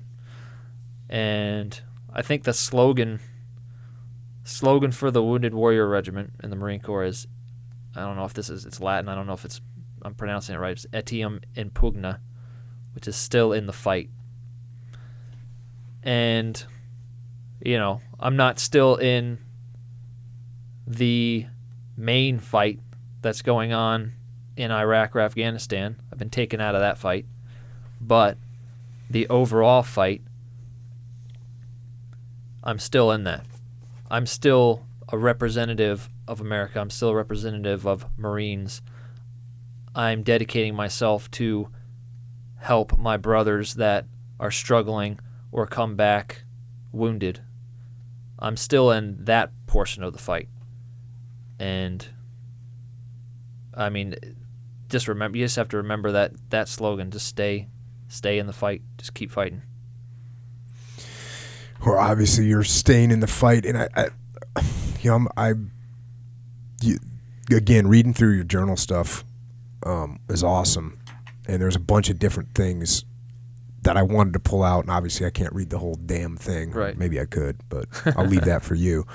But one of the things, I'm always thinking that what can I pull out that I think will be really helpful to other people, and I thought that this thing that you wrote right here was just something that can be used by anybody, especially people that are facing tough situations, which, as you just mentioned, you are pretty dang good at dealing with tough situations. And I think this gives a little insight into that. So here we go. Back to your journal. The Kubler-Ross model explains the stages by which an individual grieves for a lost intimate. The 5 stages are denial, anger, bargaining, depression, and acceptance. In this case, it could be said I was grieving for myself, the former me that had died in Sangin. Since I had a natural understanding of conservation of energy and an awareness of the time required to reach my goal, I instinctively skipped the first 4 steps and proceeded to the acceptance portion of the process. I had decided that to spend my limited energy resources on denial, anger, bargaining, and depression would be a pointless waste and would be better left off of my itinerary. I wanted to be able to expend as much energy as I could toward my goal, which would not only allow me to reach it faster, but would improve the quality of my success. The sooner I had accepted my situation, the sooner I could get to where I wanted to be. having one's legs amputated above the knee is categorically a negative experience. If I hadn't had the right mindset afterward, the rest of my life could have also become a negative experience. Fortunately, I was able to react to the loss by accepting the negative energy from that occurrence and using it to open doors for myself in order to be sure that my life would remain a positive experience. No matter who you are, whether you are healthy or ill, injured or able-bodied, everyone's main purpose in life is to make it as good as possible. This is an unchanging objective for all people, no matter what happens. Thus, now that I was a double above-the-knee amputee, I needed to figure out a way to keep my life enjoyable. With this in mind, I researched the Paralympics to see if I could participate, which led to a bronze medal at the 2012 Games. Not only that, I accepted people into my life who have enriched it beyond what I could have imagined. From the experiences associated with sports, I have learned lessons that have and will continue to make me a better person. Lessons that I can pass on to others in the future. It was in this way that I was able to transform the negative experience of having lost the lower part of my legs into the positive experience and energy of participating in a sport and all that has accompanied it. If you are ill or injured, use it as a way to discover a new hobby or career. If someone is rude to you and makes you angry, use the anger to fuel a workout. If someone you know has a terminal illness, use it as an opportunity to make a difference in their life and in the world. The most important part of transforming energy from negative to positive is being aware of opportunities as they are presented and having the courage to seize them. Energy is all around us, constantly fueling and transforming. It will affect us in ways we cannot predict. Be a person that uses energy intelligently instead of wasting it. I like to say use the weight, and I kind of analogize it. I like to lift weights. I'm sure you guys can probably tell. I like to analogize it with maybe like a strict press. So the weight on the bar is whatever. Girlfriend broke up with you, whatever possible issue you're having. And you can hold that bar on your shoulders, and you can just leave it there, and eventually start to hurt. And then eventually, if you leave it there long enough, you'll just be on the ground with that weight on your chest. You can't move anymore. Or when you have that weight on the bar and it's on your shoulders, you shoulder press it. And then you do it again. And you do it again and again. And then you let your body adapt. And next time you try and lift that weight, it's nothing. You can do that weight easily. I can handle that, no problem. And then you can handle even more weight. And then when you get good at that, you seek out the weight. You purposefully try and make things harder for yourself so that you can just become even stronger and even stronger. And you embrace that and you start to enjoy it a little bit. And so, I think that's what I was trying to say there. I think you said it. Not only did you say it, but you actually are living that currently at this time, seeking out more, I guess maybe I would even go so far as to say stupid things to do. So the next challenge that you put in front of yourself is the thing that you're about to do right now. And I've never heard of a challenge like this before, but you're going to do a month of marathons. Yeah. So these things are only stupid or crazy if I fail. Bike ride's not crazy because I did it. If I had failed, then people could say it's crazy. So if I fail this one, then it's stupid. No, man. I'll tell you what. You going out there and making these things happen, it's awesome whether you finish or not, or no matter what you do. The fact that you're putting these hardcore challenges in front of yourself is it's unbelievable. Yeah. So yeah, all this stuff that I've written down, what we've talked about, all the wisdom that I've been able to gain through my injury and through being in the Marine Corps. I think the month of marathons I'm about to do, and everything else that I try and do, I'm trying to be an example. Because there's so many people out. When I was trying to learn to ride how to bike again, I didn't know anybody that had ever done it before until I saw somebody that had done it, and it just made everything. Once you realize it's possible, it makes it so much easier because you know it can be done. And so I want to be an example for people to look at, and they see me and they say, well, they might not be trying to run 31 marathons in 31 days in 31 different cities or ride their bike across the country, but they can say, there's a double above the knee amputee that ran 31 marathons in 31 days. I can probably go walk on the treadmill.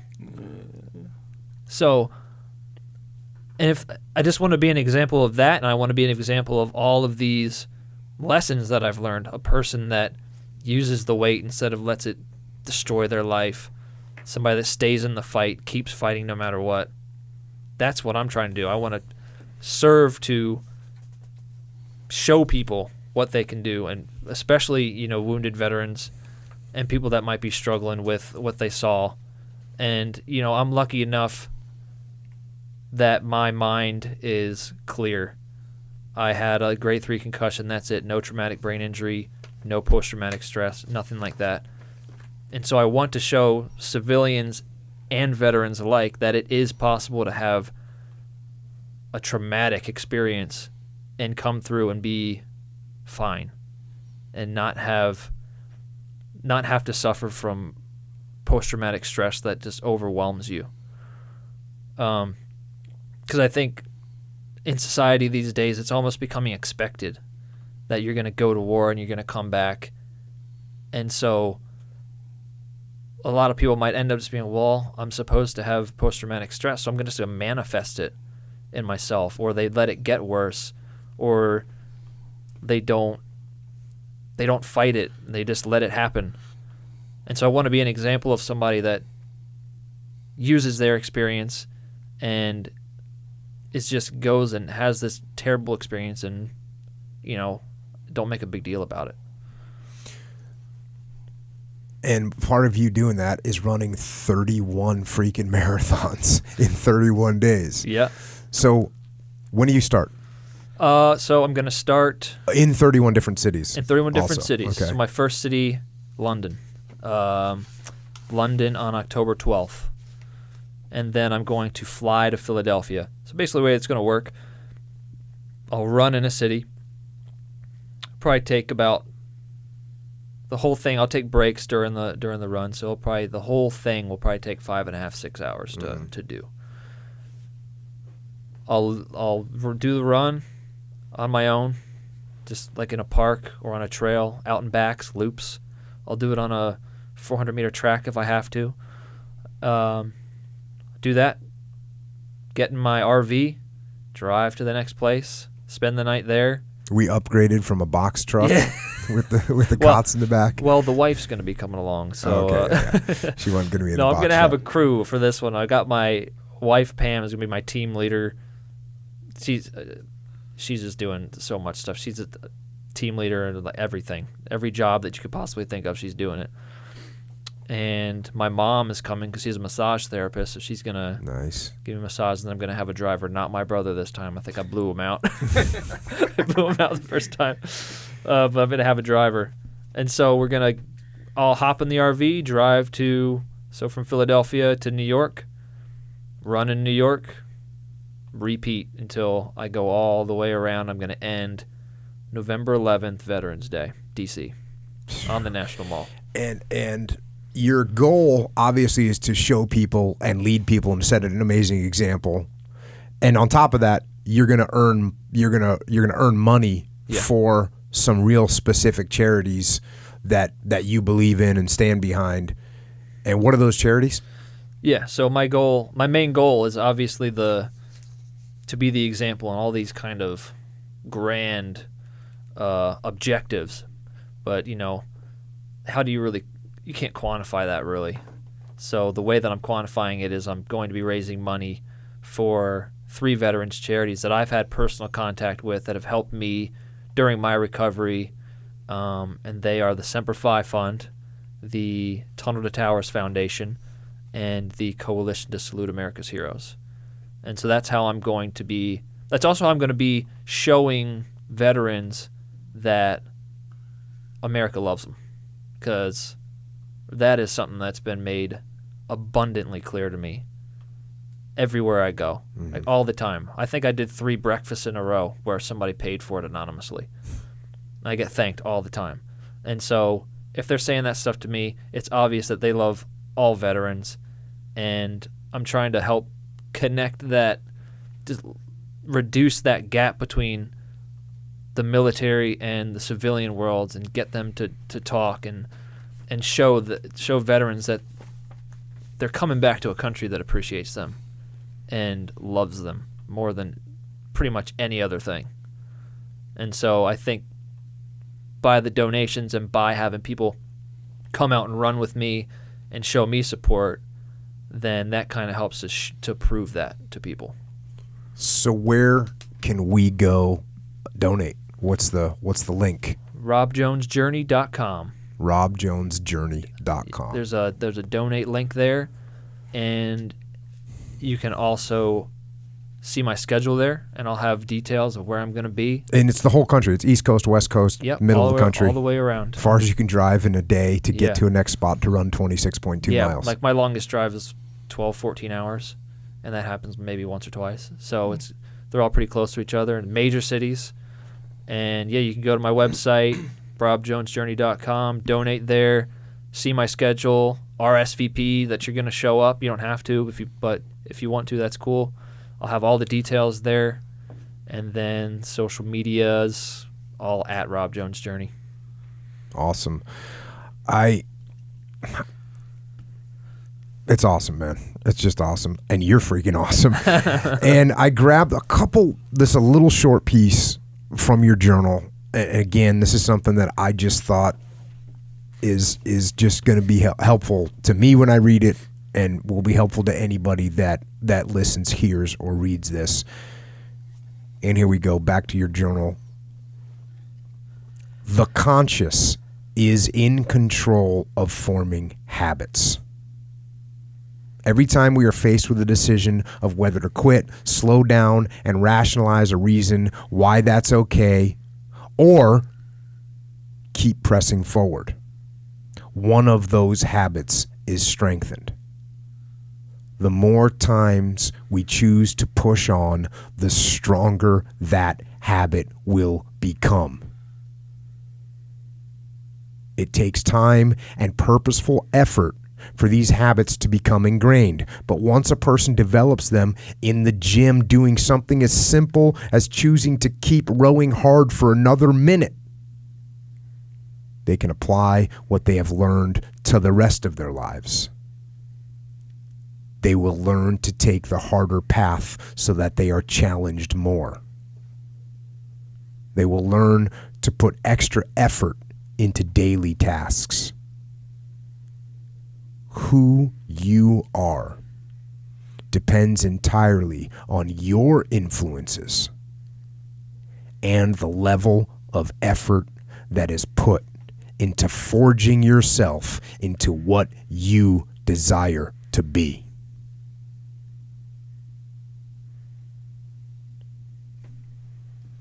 And that's awesome.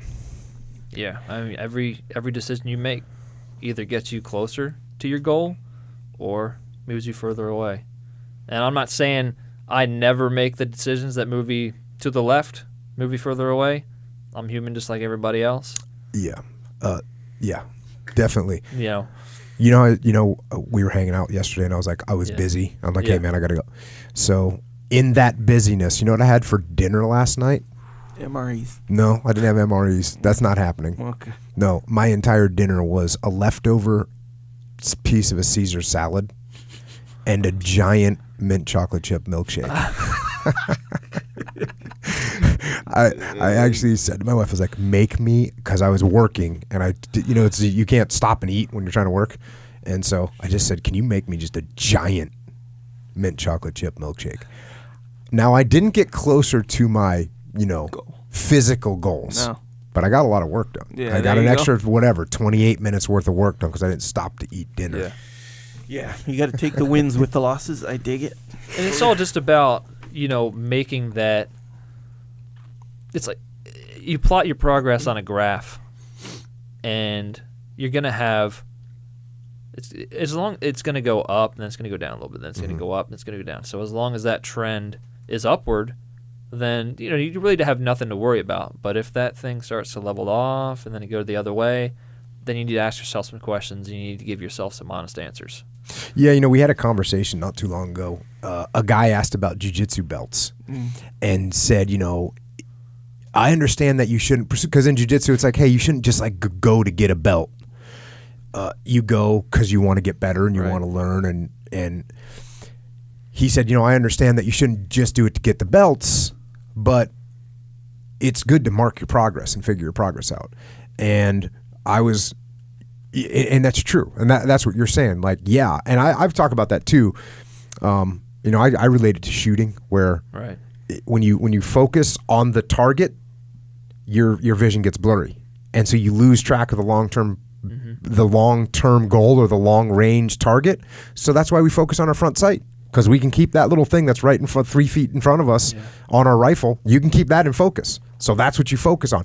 And every once in a while, if you start that, maybe that gets a little blurry, well, then you look at your long-term targeting, because that daily grind will beat you down too. Yeah. And if the daily grind beating you down, and then you forget what your goal was in the first place.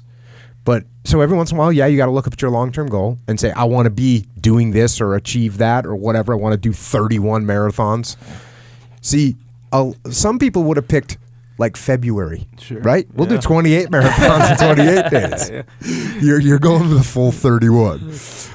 That's the difference right there. Hey, yeah. If I want to make these points, that's why I rode my bike from Maine to Southern California. I was sitting there going, yeah, I could ride Florida to San Diego. It would technically be all the way across. Yeah. But technically. But there would be that but. And I don't want any buts associated with anything that I do. I don't want anybody to have any reason to say, oh yeah, Rob Jones, he ran 31 marathons in 31 days. But he could have done 32. You got to do a good job on your social media when you go out on this thing. You got to document this thing and post it so people can like. I'm hoping. So I'm working with Sports Illustrated.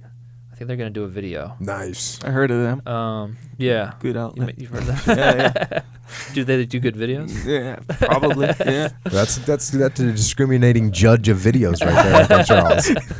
So yeah, I plan, and I documented the bike ride. That documentary's on my website too. Yeah. So yeah, I do try and document these things, and just in case people don't happen to catch it while I'm doing it, they can go back and use that as their example for what I've done. They can find out that way.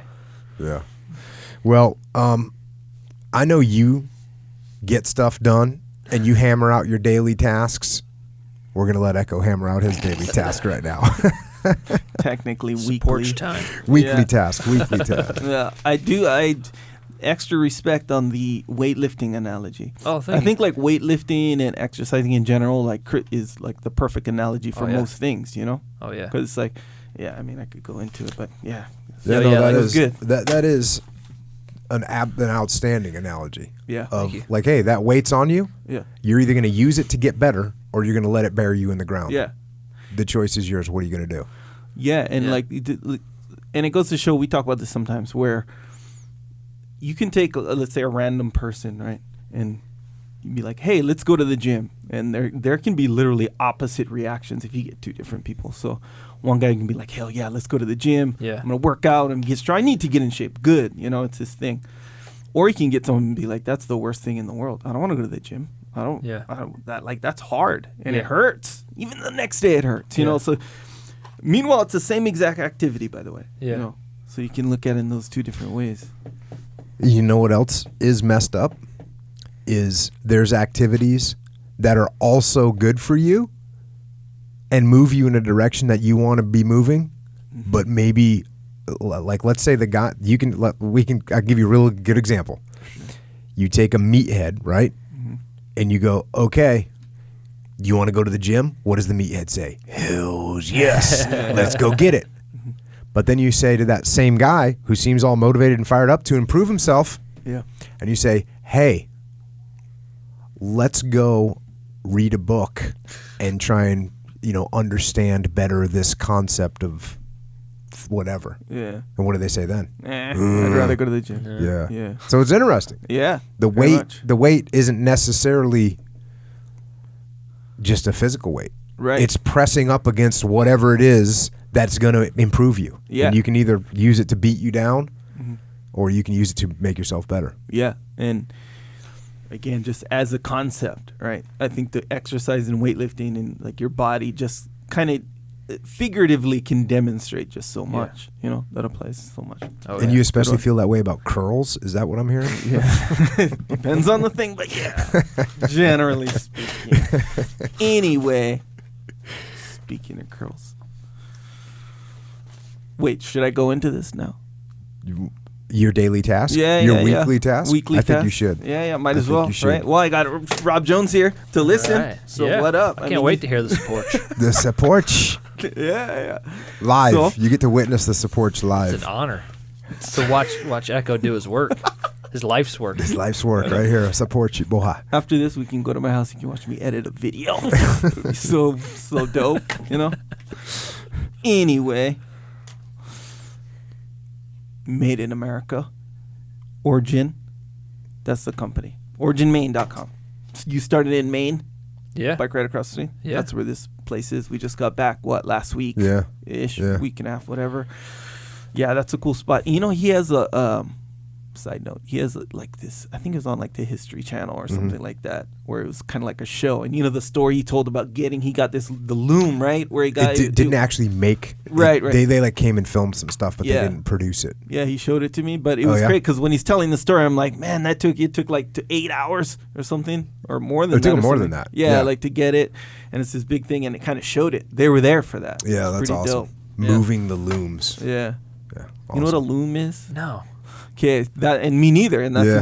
he asked me, he's like, you know what a loom is? I was like, loom. I've heard that like once. sounds with familiar. Fruit of the loom, right? Yeah. And when you think about Oh. it makes sense Okay. because fruit of the loom is like Right. It's the fabric, It has all the strings, right? Yeah, it makes Yeah. fabric. Anyway, so when they say made in America, in this case, it's for real made in America. They get the cotton from America. They make it with a loom. Yeah. With America. looms that this guy Pete Roberts up at Origin, which we're in league now with Origin. Yeah. But we went up into old mills because all the mills up there, a lot of them shut down. Yeah. And actually, I think all of them shut down. And these were factories that were like 500,000 square feet, and they were filled with looms and filled with production and filled with American workers, and it all went overseas. And he went in and literally bought a loom for like I think it was like $3,000. $3,000, The cost of the scrap metal that it was worth. Yeah. And anyways, took it, hired some old timers that still knew how to work it, brought them back to work, and then started making clothes and making jiu-jitsu gis is what he started with, but we're got everything being lined up to get made. So. And that loom, they only had that one because they were going to put it in a museum or something. Yeah, they were So they were literally like, going to take that one loom that they had left, and they were going to make it a museum piece. Historical product. No, that's so awesome because there's so many people out there now that are like, oh, our country has so many problems. Our country has so many problems. We need to do this. We need to do that. Or they say somebody needs to do this. Somebody needs to do that. Yeah. And it's like, hey, why don't you? And here's a guy that's doing that. Yeah, So that's Pete's awesome all, to hear. guess what? Boom. Yeah. Yeah. And it's interesting, too, when we went there, you can tell he's into it. He's like, we're driving up there. He's Bro. talking about how yarn is all made and stuff. Yeah. And he's like, hey, I gotta calm down because Yeah. I'm getting too into The thing it. is, But you it was don't even, interesting. you don't I even liked need it. to say he's into it Yeah, because he yeah. went out and bought a broken, rusty loom and refurbished it and moved it into a factory that he built on his own property. It's ridiculous. Yeah, and So, it yeah. shows too. Like the gis, like you might do jiu-jitsu right today. Yeah. The gis are like they're cool, martial arts gis or whatever. But he brings like this added like element to it. Well, because So, he specifically designs them for jiu-jitsu. yeah, it's not the kind where it's like, hey, let me get a gi blank from overseas or whatever, and then like embroider my logo on it. So it's kind of like the same thing. You don't have much innovation freedom with a physical product. He does though. So it's like I was rolling the other day, gi, whatever. I take off the top and you're left with just the pants. So the pants are like they're by like sizes. You wear a 36. Yeah. In regular stuff, it's just the like numbers: A1, A2, A3, A4, A5, 6. This is like fitted to you, right? So I'm wearing the pants, and they feel kind of like normal pants, you know. And it was Greg and Juan. They were noticing. You almost Fashion. don't mind getting choked out by Echo Yeah. Charles. His gi is so soft. dope. This gi is so sweet. Here's the thing: my streak every day, and I wear it every day. I have two tops. I wear it every day, and the streak is still alive. Every single time someone asks, like, "What up with that gi?" I'm like, "Oh, let me see that." They're dope. The way that actually fabric dope. is woven is legit. Yeah, It's legit. yeah. And see these shorts I have on right now. Oh, I kind of, in a way, shouldn't mention these because Pete's like, "No, we're not making those shorts because they don't make these shorts." We will make them. Oh, okay. I've worn these 3 days in a row, by the way. Oh, nice. That's yeah. what that smell was. Whatever, I washed them once. But yeah, they're my favorite shorts. They're made out of the same material as one of the geese. Yeah, they look So, nice. Yeah, I spilled some eggs on it. And you know how it leaves them. These shorts are black, by the way. So you know how when you spill eggs, or I don't know, I was feeding my son yogurt and stuff, and it spilt on it. So you just take a brush, like a brush you find under your sink or whatever, put some water, and I scrubbed it. You can't do that on like your shorts because it'll start to wear it out, Yeah. But a gi is tough. It's supposed to be tough. Yeah. Boom, did it. Don't even have to wash it. Anyway, sorry, you can't get the shorts. So don't get Rebel. too fired up. We'll make Dig them. it. We'll make them. Yeah. So stand by for that. Nonetheless, jiu-jitsu gis, all kinds of stuff, rash guards, and even like regular clothes, shirts, hoodies, and whatnot. The joggers. I keep putting on the joggers and walking around in front of my wife. She likes it. That was a weird thing because I didn't actually know what. Do you know what joggers Well, are? they're new joggers. They're like They're like that's sweatpants. it's a fashion thing, though. They're like sweatpants, but they're somehow more high end. Yeah. Ooh. The shape Yeah. is different. They kind of taper down your leg, like I like skinny jeans, except They're like skinny Almost. jeans with Almost. sweatpants. Yeah. I'm gonna go ahead and say I don't endorse that product. I didn't. Neither did I. But I put them on, and I was like, these. I don't know how I look because I didn't have a mirror in the cabin, except in the bathroom. But nonetheless, so I couldn't see how they looked. They look kind of strange from up here, but I don't know. So I was like, whatever. Bro, They're Origin. They're dope. He wore the Origin jogger pants and the matching the Origin hoodie. sweatshirt or hoodie. Yeah. And he rolled out like that, like it was the deal. It was the deal. And he was a straight up leisure suit, is what he was rolling in. Yeah, He it was dope. not playing around. And then when I came in, I thought people would be like, "Oh, you don't match in that because I'm not used to wearing." But Pete said that I looked good in it, and then my wife said I looked good in it. Oh, well, that one I'll But give you what credit for. Yeah, Yeah, very that's I'm So not what giving you you have to worry credit. about. Pete made it. Of course, you can be like, "Oh yeah, you look great." No, but it was a moment of honesty because he mentioned either you, I think it was you or someone. He was like, "I don't think Jocko could pull it off." Yeah, or he's right. Something like that. No, it might have been someone else. I don't think he was talking about Well, you. he's right. Either way, Jocko doesn't want to pull it off. Jocko ain't pulling off Whatever. clothes designed for what girls. I did notice.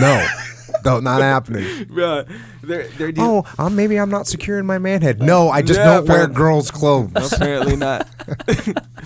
Nonetheless, functionally, that is what I noticed right when I put them on, though. Like when you roll out, you know how like if you have, and not that it's even a big deal. Even me talking See, a about lot of it times makes it Echo seem like says a big things deal. like, "You know how it is when like something happens," but Yeah, actually, yeah. not. No, yes, a lot you of times do. I You have know no how it is idea. when you're wearing skinny jeans? Yeah, like I actually have a lot of times I have no idea what he's talking about, but I roll with it because we're bro, trying you to do. condense the timeline of the supports speaking, which is hard. in the spirit of accuracy, I'm gonna go down this hole. You know when you wear? Have you ever worn sweatpants ever in your life? Not really. Any kind of sweatpants? Okay, Rob Jones. I have worn pre-injury. I have. Yeah, so consider this when you, let's say, like, I don't know, you're running or walking or whatever. Like, the sweatpants are loose, they flow. It's not a big deal. I dig it. I understand. But the skinny jeans, sweatpants, joggers. We shouldn't Bro, even say skinny jeans. You need to it's get like this a off my thing. podcast now. Anyway, Stop. You're ejected. Anyway, they function because they don't flap around. They're like, if you're running with them, they work. I just run in Functionally. shorts. Right. For that very reason. I don't care if it's 3 feet of snow. I just run in shorts. Nonetheless. You're pretty good to Hey, go. bro, don't knock it till you try it. Also, Jocko has some supplements. I don't know if you knew this, Rob Jones, but Super Krill available now. Available. Boom. OriginMain.com. Click on the top. OriginMain.com. Labs. It says Labs on the top of the menu. What do they call it? The top menu on the website. Labs.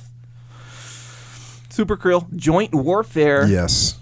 That's a big one. I mean, we know krill is like the base. Yeah. The joint warfare. Yeah. So good. And the significance, well, layers, if you will. I think, maybe that's a stretch with layers, but this is the stuff that you've been taking from Yes. jump, as Yes. they say. With some bonus Bonus stuff. that I now can take in one shot. So, like, when you're, even before this podcast and stuff, you're, like, taking glucosamine and krill oil and all this stuff, and you're like, what would make this even better? It's like, those little elements or whatever. And one day, I'm going to make my own. And boom, it happened. It happened. Yeah. So we're in it. Joint warfare, that's a good one. Super krill. This krill, it has an added thing, right, in the super krill? Krill oil and... It's like super krill. Yeah.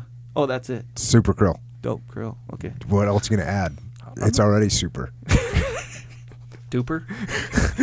We could add duper. Yeah. That'll be super duper krill. There Coming you go. out. See, now he's going to take the market from us. I know. Rob but- Jones, super duper krill Yeah. oil. You gotta watch out. Just patented it. Well, he does make things I happen. just got that the is for website sure. and the Twitter handle. Yeah, the domain. It's true. But yeah, so basically everything you need for the joint situation, you're covered. And then, what about that pre-workout, pre-mission? Pre-mission. Pre-mission. It's coming. Pre-workout. It's coming. Not available pre-mission. yet. Pre-mission okay. will be coming. Soon. Yeah, it's We're not coming going to soon. talk about that one. We'll talk about it We later. are. It is in the testing phase and has been being tested Yeah.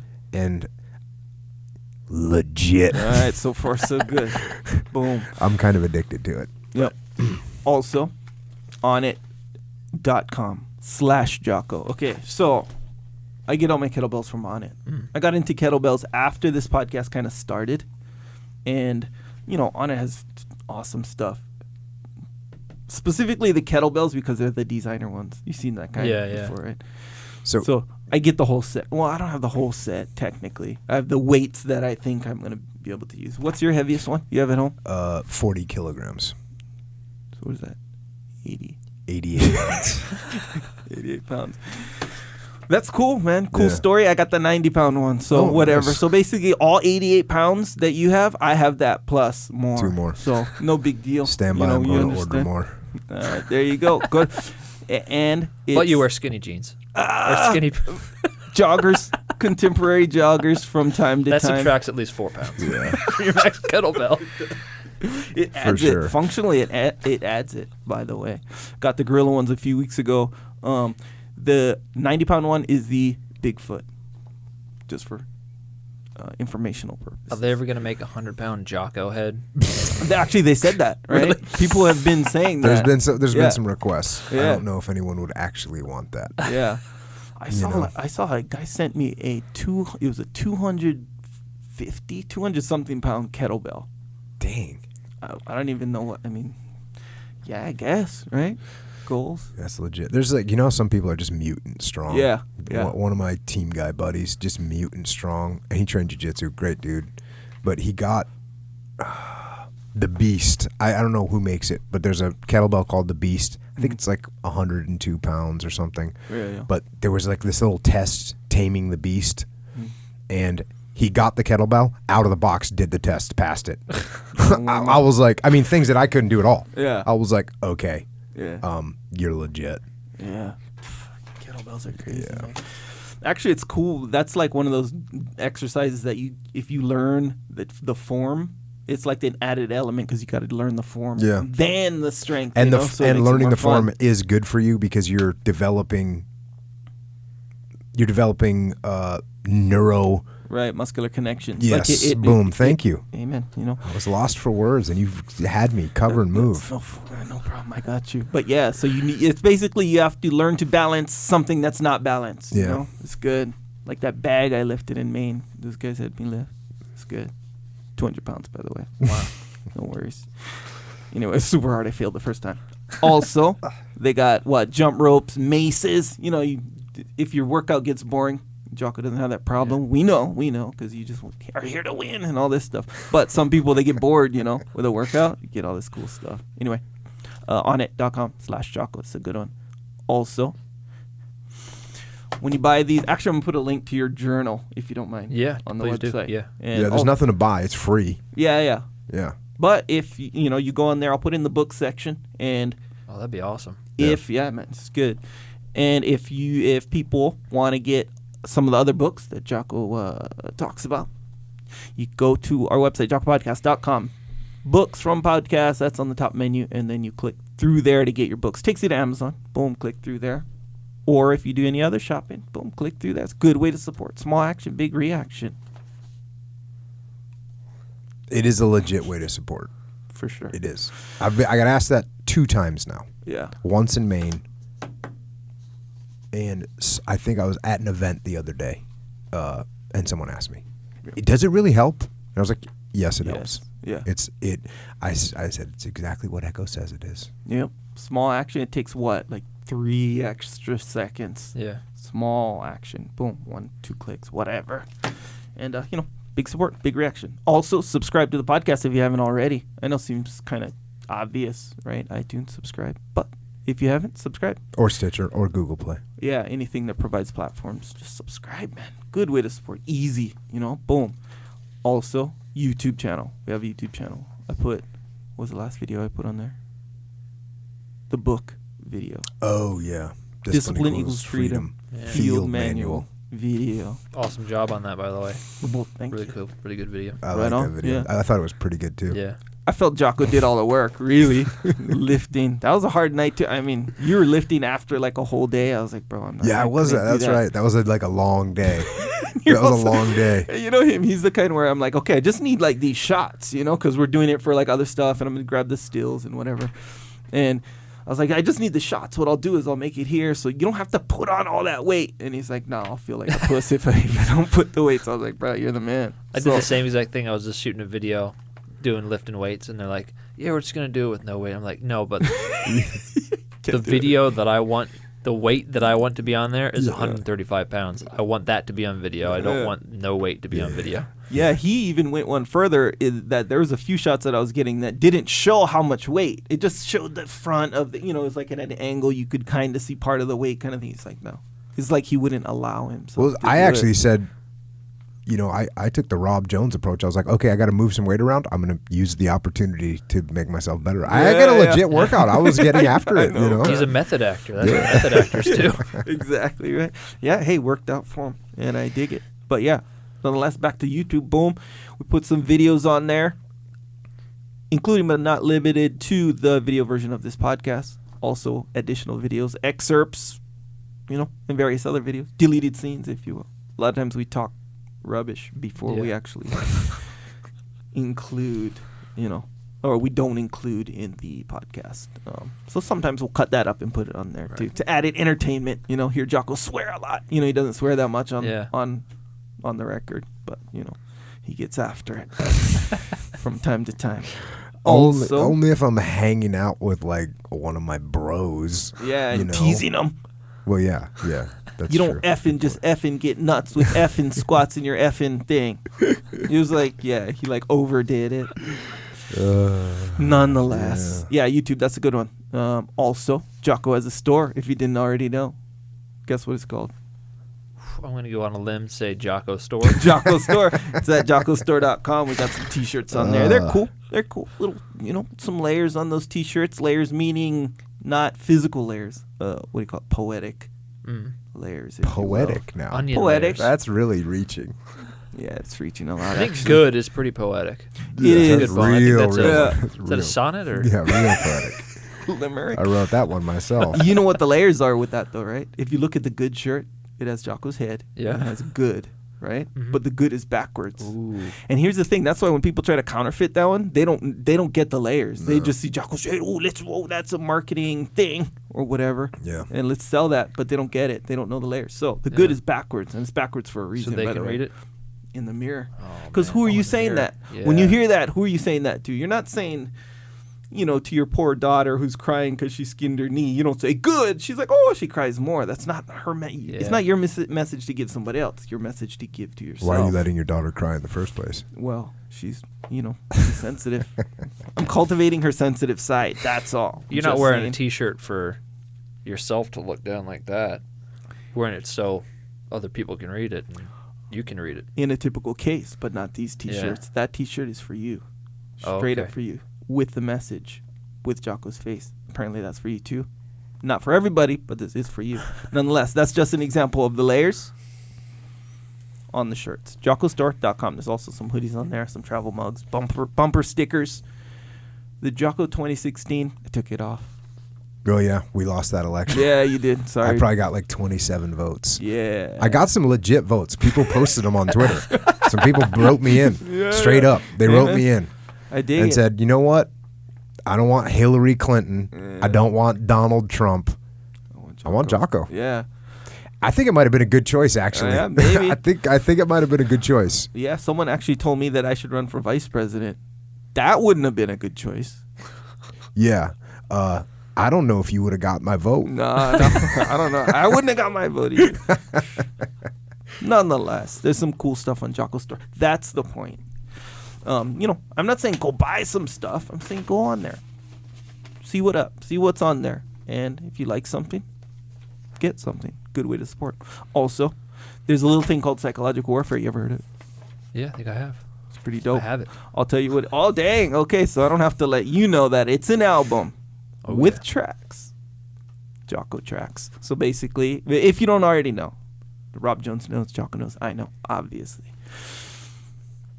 Let's say you're on your campaign against weakness. That's the official going term. Campaign against weakness, right? And I'm going to be disciplined in all these areas of my life. Waking up early, diet, I'm going to work out, however many times a day. Study, read, get smarter, work harder. Yeah, just normal stuff. Yeah, normal getting after it. Yep. Campaign. Stuff. Yeah. And you have a moment of weakness like Jocko with the mint chocolate chip ice cream. Avoid that. Jocko obviously didn't listen to his own album with tracks, Jocko tracks, of psychological warfare. What you do is anytime you come across these moments of weakness, listen, put a track in. Like if you're having a hard time waking up, you want to hit the snooze or whatever, boom, wake up, get up, wake up. Wake up And get after it. That's the track name. Help you right through that weakness. Smash the weakness actually. But yeah, psychological warfare, Jocko Willink. MP3, iTunes, Wherever Amazon. MP3s are being distributed, that's where you can get them. You can also, on Amazon, you can get something called Jocko White Tea. Rob Jones had his first Jocko White Tea today. Delicious. Not only delicious, but I've noticed you've been very attentive. Your words are crisp and clear. I mean, you feel the power, Yeah. right? Yeah. Look at him. It totally increased. Look at him. He's ready to rock and My roll. tenacity. Yeah. My mental capacity increased at least tenfold, Yeah. if not more. So there you go. Jocko White Tea. You can get that on Amazon. It legit though. How good does it taste? Oh, it's really good. It doesn't really taste like tea, right? No, it tastes- kind of yeah. tastes like tea. Does it have any sugar in it? No. You're telling No. me Jocko White Tea doesn't have any sugar and tastes No. that good? And it tastes that good. What does it taste It's like? incredible. It tastes like victory. Hey, we got some books on Amazon and wherever you want to buy books. Extreme Ownership, Combat Leadership Lessons Learned, and how you can apply those to business and life. Way of the Warrior Kid. Yeah, Way of the Warrior Kid. That's what you need to get for every kid you know. It is so helpful for kids. I wish I had that book when I was 9 years old, 10 years old, 11 years old. so helpful, and I'm getting such great feedback. So buy that for the kids you know, for sure. Coming up soon, the Discipline Equals Freedom Field Manual. That's right, it is a field manual. How to implement and execute Operation Discipline into your life. Follow the field manual. You can get it from your local bookstore. You can get it from Barnes & Noble. You can get it from Amazon. Let them all know what's up. Word. Also, Echelon Front Leadership Consulting for your business or team. That's what we do. You can email us at info@echelonfront.com. And in the meantime, if you need us or you just want to check in, we are rolling kind of deep on the interwebs, on Twitter, on Instagram, and Facebook hockey. Rob Jones is at Rob Jones Journey. At Rob Jones Journey. He's going to be documenting all this awesome / could be stupid, but could be mostly awesome stuff that he's doing. Yep. And we like to watch people do crazy stuff. So Yeah. we're going to watch you do that. And I'll post a picture, and usually I like to put a little snippet of wisdom in there. Oh, It's a little paragraph for people to read. Nice. Start their day instead of the New York Times. yeah, don't do that. Just go straight to the Rob Jones Just go snippet straight of to it. wisdom. Yeah. I like the example, how you say you want to be the example. Because Mm. some people, they say, I just want to be the example, but they don't explain it. You just explained it actually in a way that was kind of revealing to me where it makes sense. You know, you're like, hey, I'm going to, and this goes for everything, by the way. Like if you want to, I do like a special effects sometimes. And I'm Yeah. like, man, I want to do this, but man, that's like some high-end effect. I can't do it on this. But then let's say I look it up on YouTube Mm-hmm. and be like, oh wait, look, he did it right here. And then, you know, sometimes they show how, sometimes they don't. But like how you said, like, if you don't think, like, if you think, oh yeah, that kind of can't be done, Yeah. you know, like for someone in my position or whatever, you know, but then you see someone, oh wait, he's doing it, and then you're doing it where it's like you're doing even more.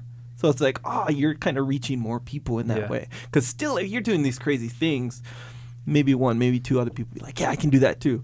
But most people, they'll be like, I can't do that Yeah. crazy stuff, Yeah. but I can do all this other stuff. You know what I mean? Yeah. Other stuff that they didn't think they could do before. That's It's the good. word, man. That's the word's crazy. Not stupid. The stuff you're doing is awesome. Yeah. It's crazy. Yeah. You've got to be crazy to do it. So yeah, Rob Jones Journey. And that includes robjonesjourney.com as well, which in that from there you can get to the donation page for when you're starting all this 31 marathons in 31 days. Most people run a marathon, and I think I've read it takes like 6 months to actually recover from a marathon. Yeah, I guess it depends on your level of preparedness, but Yeah. Yeah. I'm trying to do it in about 6 hours. That is Yeah. awesome.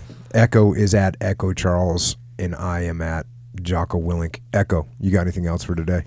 Thank you for coming on, Rob Jones. Rob, any closing thoughts from you? Oh, I just want to start by pointing out that I think every guest you've ever had on this podcast is somebody that I consider to be a hero, and I don't throw that around. They're patriots, and they are heroes. And it is humbling for me to be included. For you to have me on the podcast is vastly humbling for me to be included among the people that you deem worthy of being on the podcast. So I just want to thank both of you for having me and giving me this opportunity, and I just hope that some of the stuff that I said can resonate with some of the listeners. And beyond that, I've done a lot of stuff, but nobody does that by themselves. I have had so many people that have helped me. Therapists, prosthetists, coaches, mentors, and family, friends, and then especially Pam. I mean, I told you before, she's doing everything. She was instrumental in getting this podcast done, getting me on as a guest here. Took it upon herself to tweet you. she's calling press. She's helping me get venues. It's been incredible, and she's my number one supporter. And too good for me. But hopefully she doesn't listen to that. Hopefully she'll continue to be deluded. But yeah, I mean, I'm at the top of the pyramid. Like, I get all the kind of the notoriety and the congratulations for doing the stuff that I've done, but without the base of the pyramid is shit. It's just a block on the ground. So without all these people, I mean, I wouldn't have accomplished it. I might have tried, but I wouldn't be where I am. Probably wouldn't be on the podcast. I wouldn't have actually done anything. Well, for everyone that's come on and to sit here and have you, to have you and the people that have come on this podcast and have you sitting across the table from me and be able to spend time with you yesterday and hang out with you, I am rewarded 1,000-fold from you to me. That's where the reward comes, and it's an honor 1,000-fold for you to be here and be sitting here talking to me. And I thank you for coming on. I thank you for your service. I thank you for your sacrifice. I thank you for the example that you're setting, which is awesome, and showing everyone what it really means to persevere and to not only overcome challenges, but you are embracing those challenges and turning the harshest of challenges into something positive and something good. And that is what I'm thanking you for explaining what it really means to adapt and overcome no matter what we face. And to everyone out there that's listening, and you're going through hard times, or you're facing a rough patch or a challenge or an obstacle in your life, adapt to it. Grow from it. Overcome it. Transcend it. And use the weight of that challenge to make you stronger. And until next time, this is Rob Jones and Echo and Jocko out.